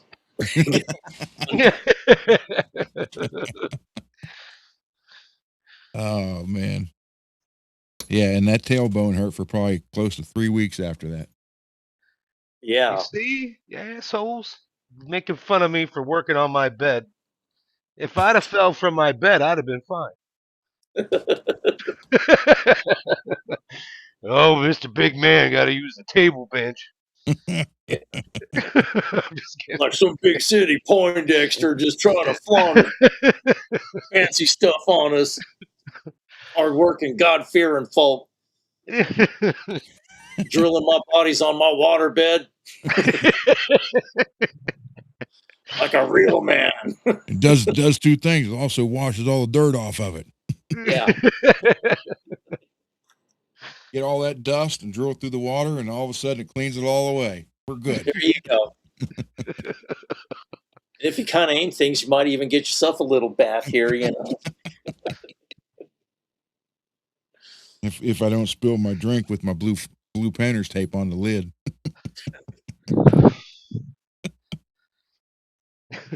I want my extra soggy 3 sandwiches. That's just gross. Oh, yeah. Go to Super Jersey safe. Mike's, get 3 subs, and tell them you want all 3 of them extra soggy. Then you put 2 of them in the refrigerator to eat a day later and 2 days later. So it's got to be like milk bread. Oh, man.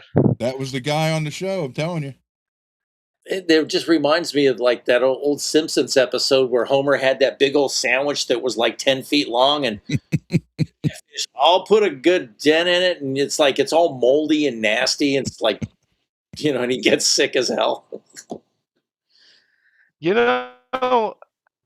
laugh. I've done this to myself. Yeah. Olive Garden, you take home your salad. The next day, it's not the same.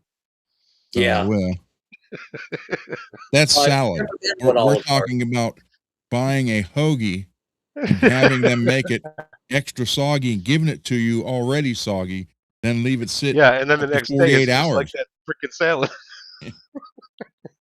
You almost feel the tightening in the back of your throat just thinking about it, like just trying to. He gets 3 of them. He eats one then, and one the next day, and one 2 days later. Just go each day if it's that bad, But extra It's like- soggy, why? It's like an oatmeal meat sandwich or something. with some extra anchovies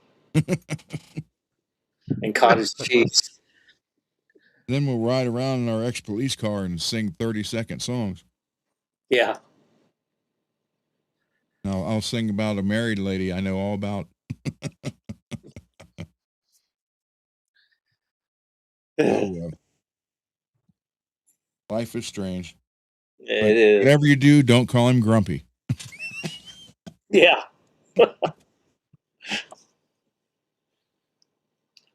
And I meant that as a joke too. That was the funny part. I knew your intention, because just when nobody was biting on that guitar and he was just sitting there looking more, I'm like, uh-oh, he's, because financing the gong, and that's why he was selling that guitar so he can pay that loan off. And, Yep. He's not rich. So, but. Well, I understand, wanting an instrument so bad that you would do whatever you can do to it. But the part that I don't agree with is when he gave up the medicine. He gave up his medicine for 2 months so he didn't have to pay for it so he could buy that gong. Oh, my God. Yeah. So help me understand something. This guy's off his meds and you're over here making fun of him? No. That's what we do. Yeah. You fit right in, David.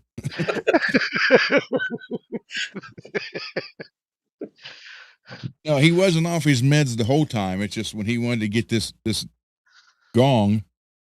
Oh no, you know how it goes. You just point out the obvious and say it a certain way, so it looks real stupid. Yeah, but he skipped. I don't know what he pays a month. It was a lot of money a month for his medicine. Wow. So for the 2 months, he didn't buy the medicine so he could have that money for the gong.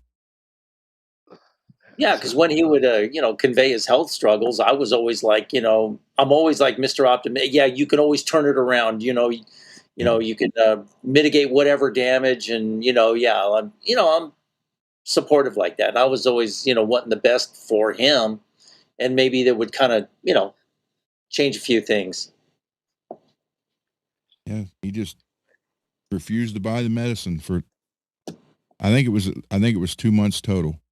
Wow. He didn't pay for it, and we're talking like, I think he said $400 or $500 a month in his medicine. Damn. He was able to put that towards the gong, and I know that's what Napoleon kept saying. Man, that's wrong to stop something that your life depends on for 2 months. So Yeah. Then if you have a chronic issue, you cannot interrupt your medication flow at all. Exactly. But I can honestly say I've never done that to get a guitar. Oh yeah, me neither. Me neither. But I don't know. I can do without until it's a good time. And then if an opportunity and the situation, it's like, okay, then we can, go forward with that, but to put yourself like this one guy came into the store I was working at, and he had a beautiful 59 Les Paul reissue. This is like around 2000. And yeah, man, I had to eat ramen for 6 months, man, after buying this. And I'm like, God, that is so not healthy. And I love ramen, but to put yourself in a bad bind like that just over a piece of gear, but in his defense, it was a really nice guitar too. Well, I don't know if I'd give up the medicine I'm on. No, but yeah, it's just, I don't know. I don't know. I can't see doing that. I can't, it's not worth your life. And I'm typically kind of cheap. Like, the metal cores came out. I really want to try those pickups, but I can't escape it. I'm that kind of person. I'm going to wait till they're a few years old. They've been around the block and I can get a used set.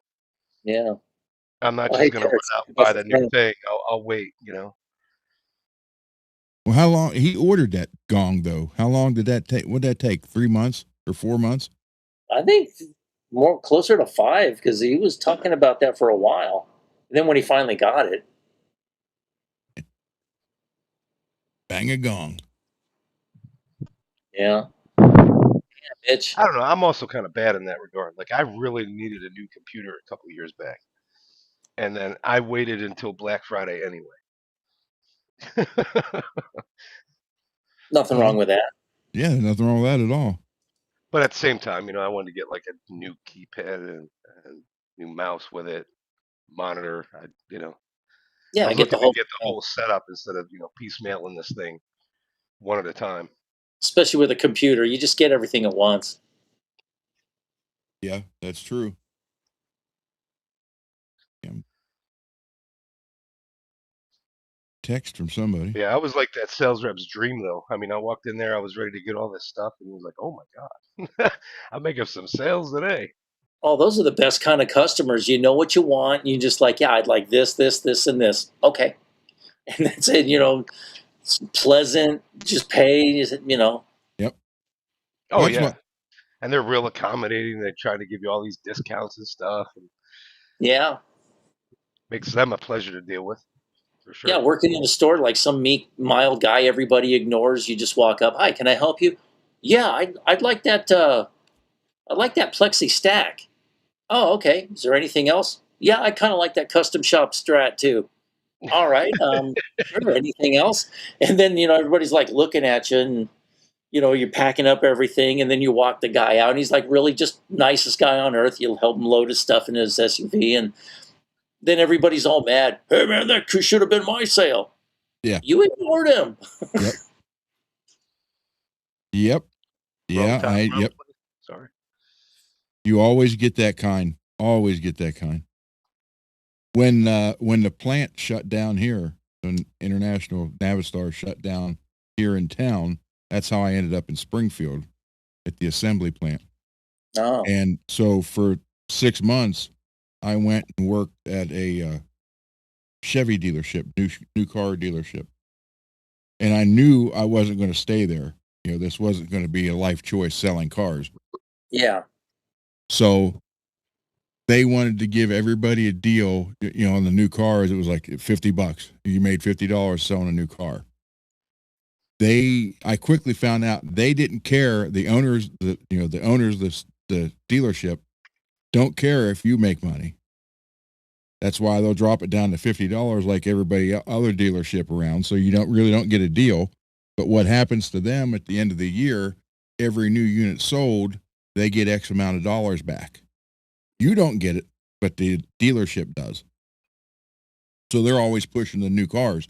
I would always go down to hang out at the used car section because I could make $300, $400, $500 off a used car as opposed to $50 for a new car. yeah, And they kept I'd hear they'd say my name, come up to the new car showroom, and I'd go up there and say, "What? You need to hang out here for a while." I said, "Well, I got customers down there." And then you run into that same. One day I had 4 customers show up at the same time, and I was like, "Great!" So two guys there that I kind of got friends with. The one's like, "Hey, I'll help you." So he took 2 of them and started working with them. And I told him, I said, "Hey, I'll split the commission with you, whatever it is." He's like, "Okay." Another guy said, "I'll help you, but I'm taking all the commission." I'm like, "You don't even know these people." "Oh, you want my help or not?" I said, "Well, I don't want him standing there, so yeah." So he sold the car. He kept all the money.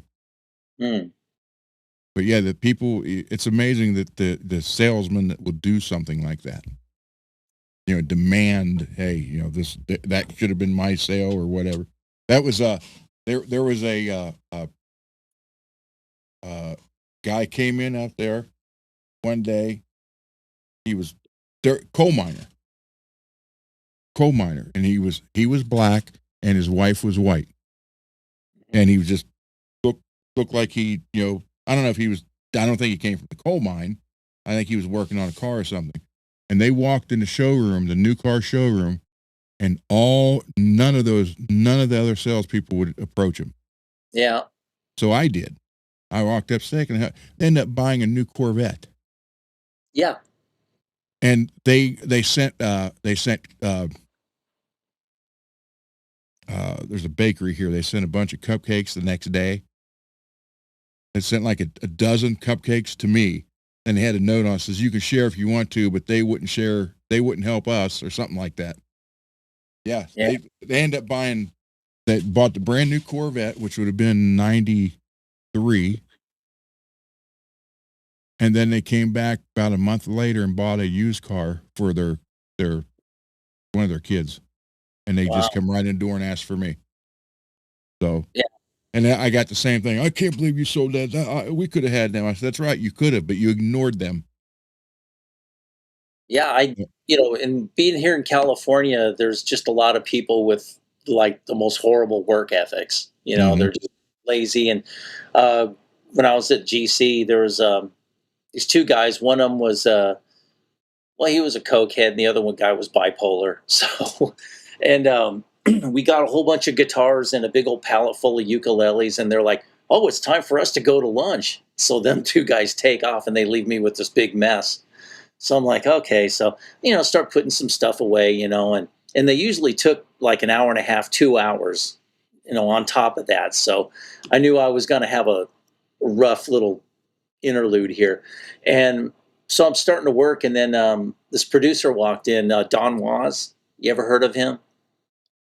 He was a bass player and studio session guy. He played with Steely Dan, and he kind of had these dreads, and I don't know. I don't know like him. No. WAAS, and big guy in the music industry. Worked on a lot of hit records and stuff. And so he comes in, and he supports this music school in Brentwood. So he says, "Oh, well, what is all these?" And I go, "Oh, it's about 40 ukuleles." He goes, "Oh, really?" So he wanted to check them out. I figured he'd pick up a couple. And he's like, "You know what? I'll take all of these." And I'm like, "Okay." And he goes, "I don't have time to check all of them, but if there's any problem, can I?" "Yeah, just let me know, and we'll make sure we get the replacements, whatever." So he goes, "Yeah, I need a few other things too." And I'm like, "Oh, okay, this is great." So then, I mean, just bags. Like I had like 8 bags just filled with strings, different gauges, acoustic, electric, bass strings, a big stack of just boxes full of Snark tuners into the bag, uh, clean out the whole section of picks into the bag. And I wrote him up, and then the guys at the door, were like, "Wow, what the hell," and so got it all loaded up. And then these guys, like, they had nothing to do. "Yeah, we'll help him load up his truck or whatever." So got him out the door, and then there was a bunch of other people. And by this time, an hour and a half already passed, and these guys still hadn't come back from lunch. And I'm like, okay. So then I sold a few more Yamahas, a couple Tech or Ibanez Jasmines, and then a couple Takaminis, couple Masterbuilts, and a Martin DM that was really nice, and sold, about at least $15,000 worth of stuff. And these guys were finally, they come back after 3 hours ish of being on lunch. And during this time, taking all the trash out, moving all the empty boxes, and filling the holes on the wall, adjusting the vacuuming, got the place all squared away. And then I finally just cracked open my soda just to take a break. I start sipping, and these guys walk in, and they see the department's looking a little different. So then they go and check the numbers, and then they get all pissed off at me and stuff. "Hey man, Yeah. well, you were gone for 3 hours. Come on, give me a break." Grumpy. Yeah. What the heck? No, Mitch got billed for his colonoscopy. That's Billed before done. why would you get? Hold on here. We got issues. I'm clicking brand to make that smaller, and it's not letting me go there. There we go. Codename Grumpy.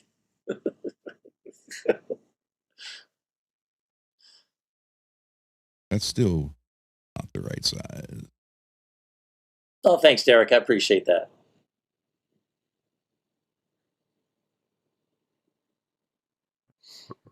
Oh, well, apparently I had my mute on.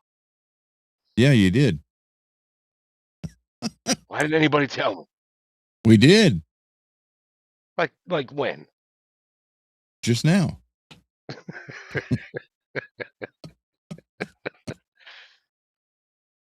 Oh, it's okay. There you go. Hey, Derek, maybe Grumpy has one. I bought a guitar off of him. He's not even working there anymore, and I still bought one off of him.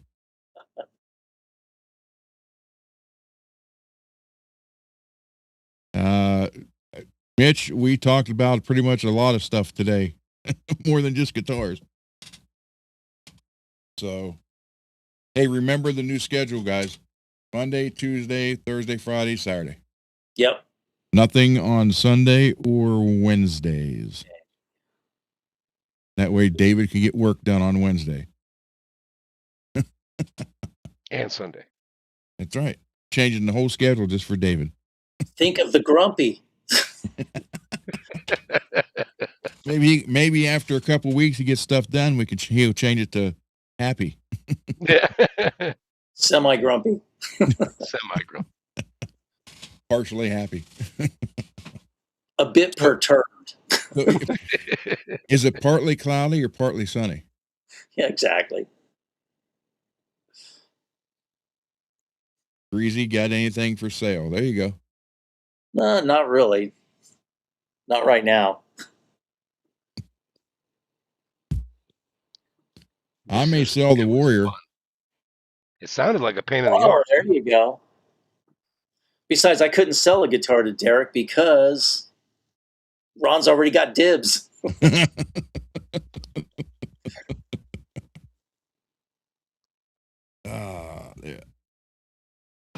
I do know if I do sell the Warrior, I have to let Derek know first. Yeah. Yeah, I've It's got the this right time frame thing to from do. about And 4 I to go, 7:30. I it. try to get stuff done. It's not always my time, but it's time for something. Understandable. I mean, I need a new I'm not gonna mow the lawn at like 2 p.m. like these assholes. I mean, it's Texas. It was hot today. I mean, I got up to go out in the it was hot. garage to get You're in the Dallas area, right? Yeah, and I mean, it's just kind of it's that heat, but it's like you got a certain amount of humidity, dryness, and it's just like it feels swampy a little bit, Oh, it's Yeah. that swamp ash. Yeah, yeah, got that swamp ash. And I lived in El Paso, so it was like as far west as you can go in Texas, and it was just desert. So, and you're at a 5,500 foot elevation there, and the air's thinner and it's drier and hotter. So you're at like 115, 120 degrees, and they got it so hot. Yeah, but it's a dry heat.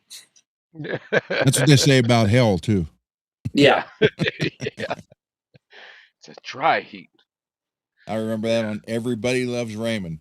Says, "Oh, you're going to hell, Raymond, but don't worry, we hear it's a dry heat." Mitch said it's going to be 91 where he's at. I can't wait for next week. 71, 73, and 76. Oh, nice. So I got 3 days. I might be able to get a couple guitars painted finally. We'll be between 78 and 80 degrees until not this Saturday, but the next Saturday. Wow. And sunny. I tell you, it's terrible here. I hate it. Damn this nice weather.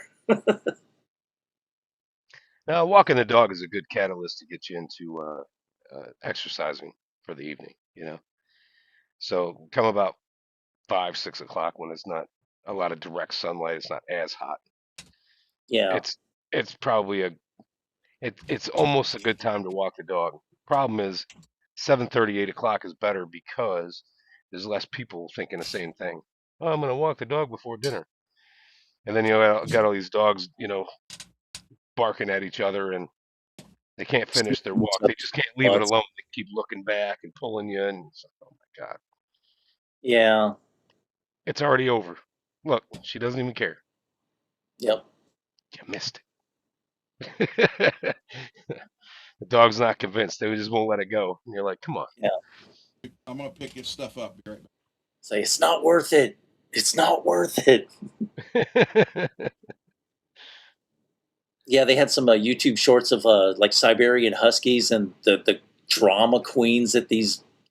Like this one had a lobster toy and was like, well, here, let me get it so I can pay for it. And the doing that, and it's like, I'll give it to you in a minute, and then it just started howling and just flopped on its side like it was just suffering. And like, God, this is in the store.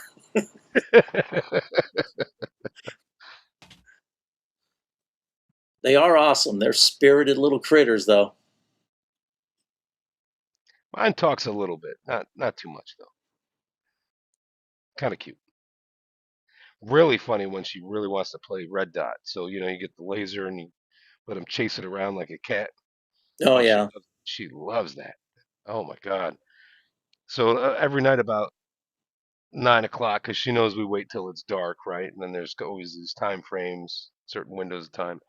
So yeah, about 9 o'clock, when my wife is not paying attention to her, she's sitting there right next to her arm at her chair, trying to talk, making noise, and whining like, come on, let's yeah, play the game, let's play the game. And every now and again, she'll look at her and go, no. So she whines louder. yeah. My cat Phoebe, she like you do the laser pointer, and she just looks at you like, what? She doesn't care. Like you can buy her toys, doesn't care. A long piece of string, she goes nuts over, and she starts wanting me to just like pull that around. So I incorporate some, some yoga and some Tai Chi moves when I'm doing the string. So I kind of do a little workout like that, plus play with her. Got to multitask sometimes with these critters. Yeah, I had to buy one of those. Probably should have been a kid's mattress. Thinking about it, probably would have cost the same amount of money. But you know those. I'm wanting to say like a Barca lounger. So outside you got that long chair and you got the Yeah. long pad that goes on it, right? Uh huh. So I got one of those and I put it up against the furniture in this one corner of the living room. Uh, yeah, living room. Everybody calls it a living room. Yeah. Up north they call it a family room, right? Have you heard that? Yeah. Yeah. So I never know what's the accepted term. Anyway, so one corner it's just padded. There's like three dog beds stacked on top of each other, up against this pad that's. I used 550 cord and just mounted it to the side of this furniture Oh, because nice. she doesn't slow down. She doesn't care what she's gonna hit. She sees that dot aimed over that corner and she just runs until it stops her. And her That's name's crazy. Joe, so I call it the Joe Plow. Oh, wow. That's awesome. It's pretty funny. She's gotten older, so you only get about 4 runs out of her, but still, that initial get up and go. Oh my god, Yeah. it's really hilarious. Or they sometimes when they go a little too fast, and all of a sudden gravity kind of takes over and sheer mayhem and stuff knocked over. She'll And they just shrug it run off at it like, with her mouth open, like, "Oh, yeah, I'll get that was cool. it." It's turning her sideways and everything.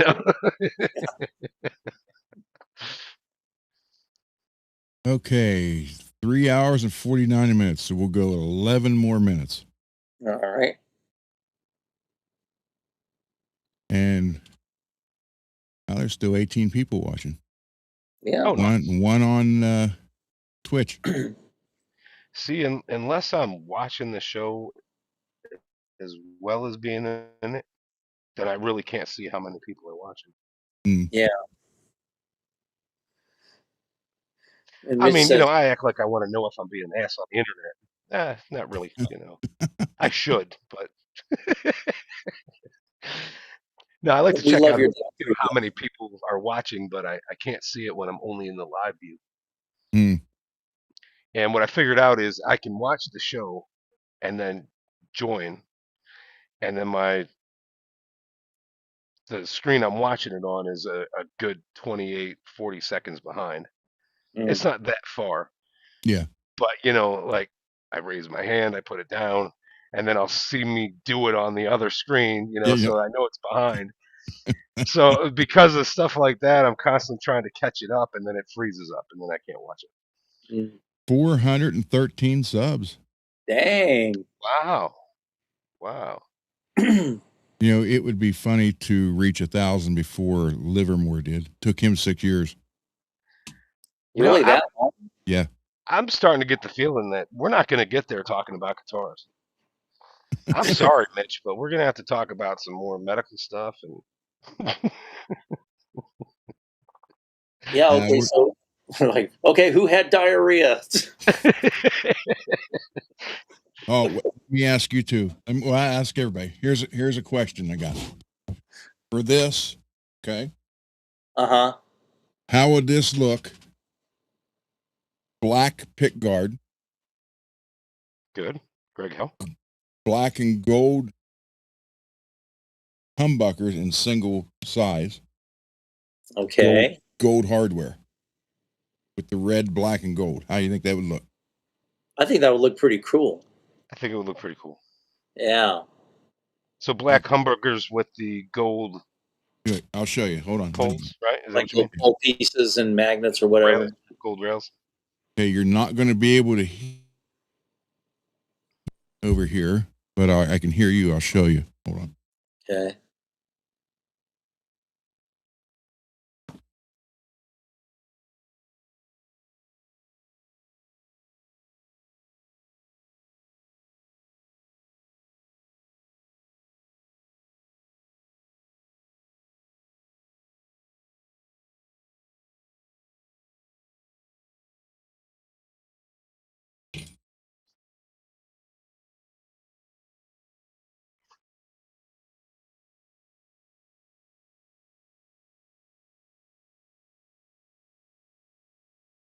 Gives it a cool look.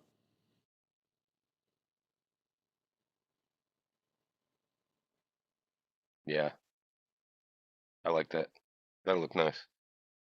That does. Oh yeah, that'll be worth doing.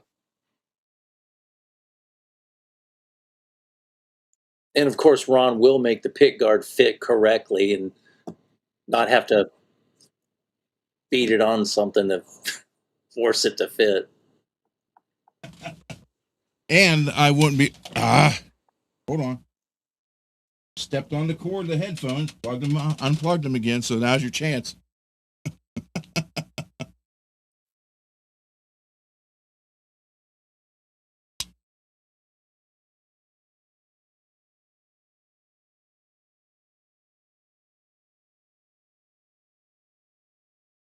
Okay. Jim said, "No disrespect, Dave." Now I'm wondering what I said. I hope it was just jokes. Okay. Yeah, I'm thinking about that with the let's see, do that so they can see it. It does the camera. See that camera with that light, it washes everything out. But that is black and gold pickups, gold tuners or gold volume knob, gold switch, and I have the gold input jack. I like the gold speed knobs. Yeah, they're different. They're like, hold on. I'll just do this. I'll hold it up. That's better.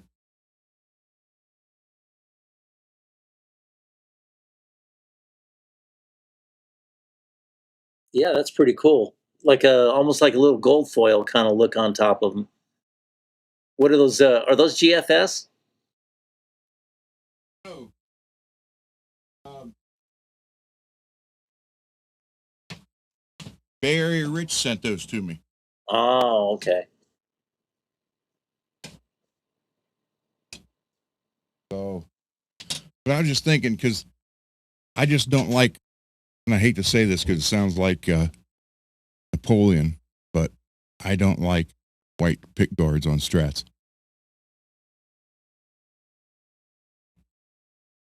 unless it's a black Strat with a white pickguard. Yeah, I didn't know how that would look with the red with the black and gold.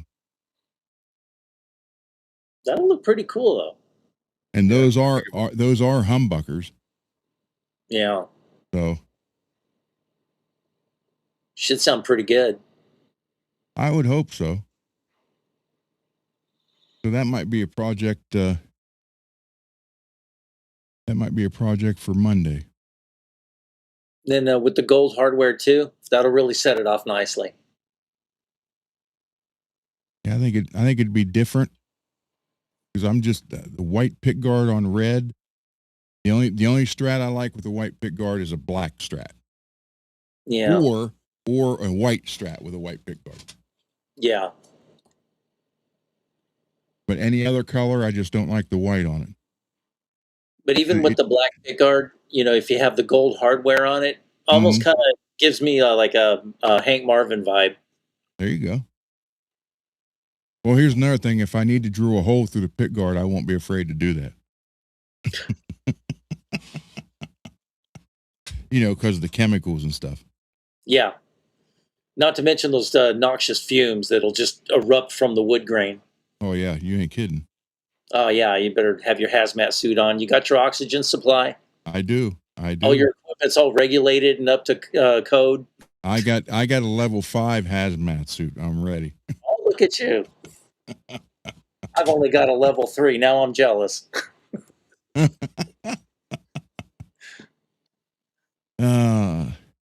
Hey, Will. He's on break. Oh, nice. Practice time. Hey, Will, how you doing? How's work going?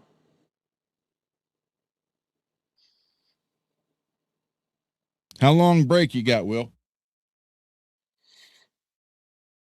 Yeah, because if you go on practice, that could be problematic. All of a sudden, he's just in the middle of a great shred. Then they're tapping him on the shoulder. Dude, you've been doing this for like an hour and a half. Your 3-hour lunch is over. Yeah. 3.5 hours ago. That don't even make sense. Yeah, well.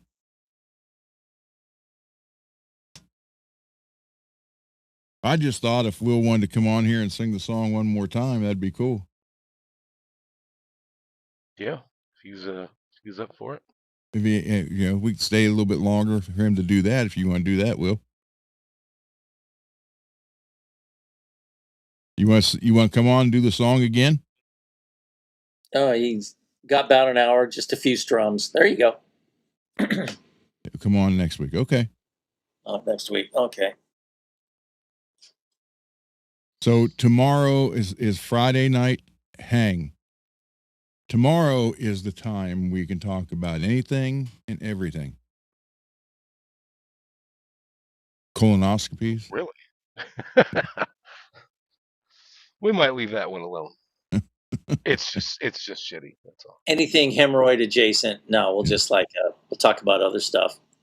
Yeah. Asteroids, hemorrhoids. No thanks. I had a guy tell me one time. He's like, "Hey, you know the Titanic?" I'm like, well, I wasn't around then, but yeah, I know about it. He's like, you know who sank it? I said, yeah. He goes, yeah, it was a Jew. I'm like, what? He goes, yeah, Iceberg, Goldberg, Steinberg, they're all the same. I'm like, oh my God. I asked him, I said, you wouldn't happen to be German, would you?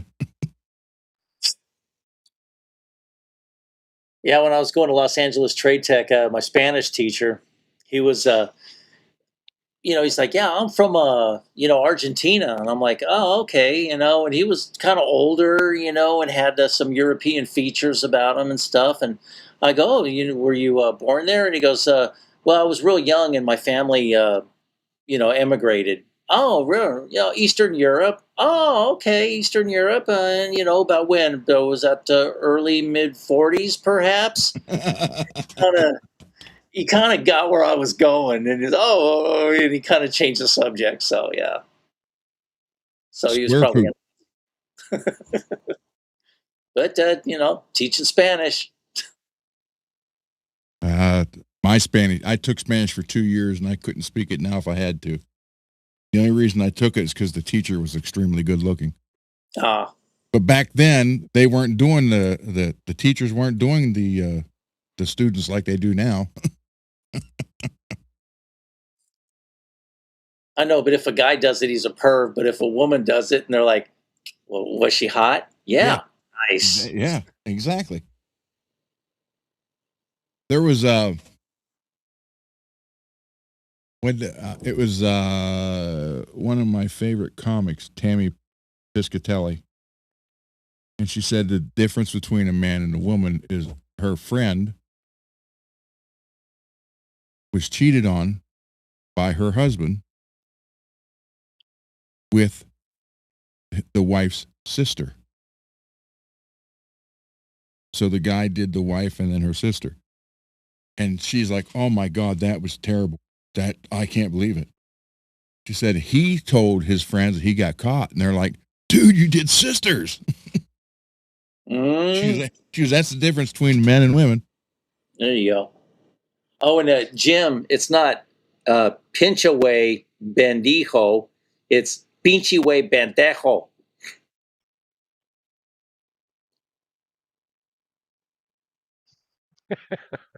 That's French.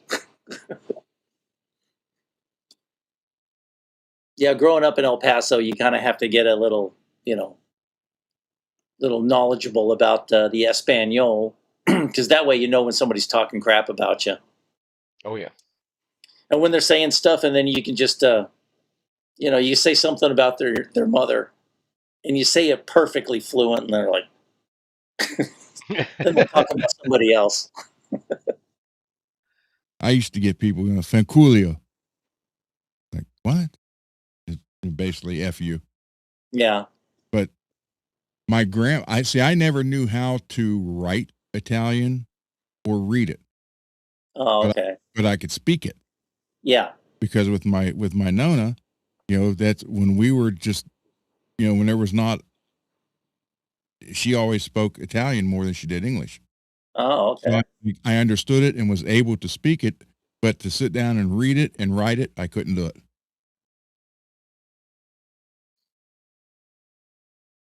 So it happens. And Uncle Green, he would always try to, he would talk in Italian when he was trying to do something that most people shouldn't hear, apparently. Yeah.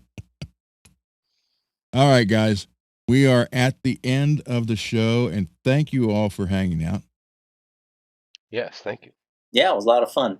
Hey, you guys are welcome. Yeah, it was a lot David, Greasy, Lee, anybody. I told Peggy when she gets her shirt, she can come on. Well, that could be like tomorrow. So No, I think it's 10 days, 7 to 10 days after it's ordered, it gets shipped because she's actually got to make maybe it. I got mine pretty quick. Did you? I mean, Okay. oh yeah, yeah. Or I feel like I did. I don't know. Good night, I feel Lewis. like I got it in 7 days.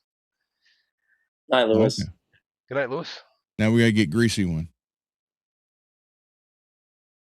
Mr. Mick said Monday he's sending me samples of all the Graphic.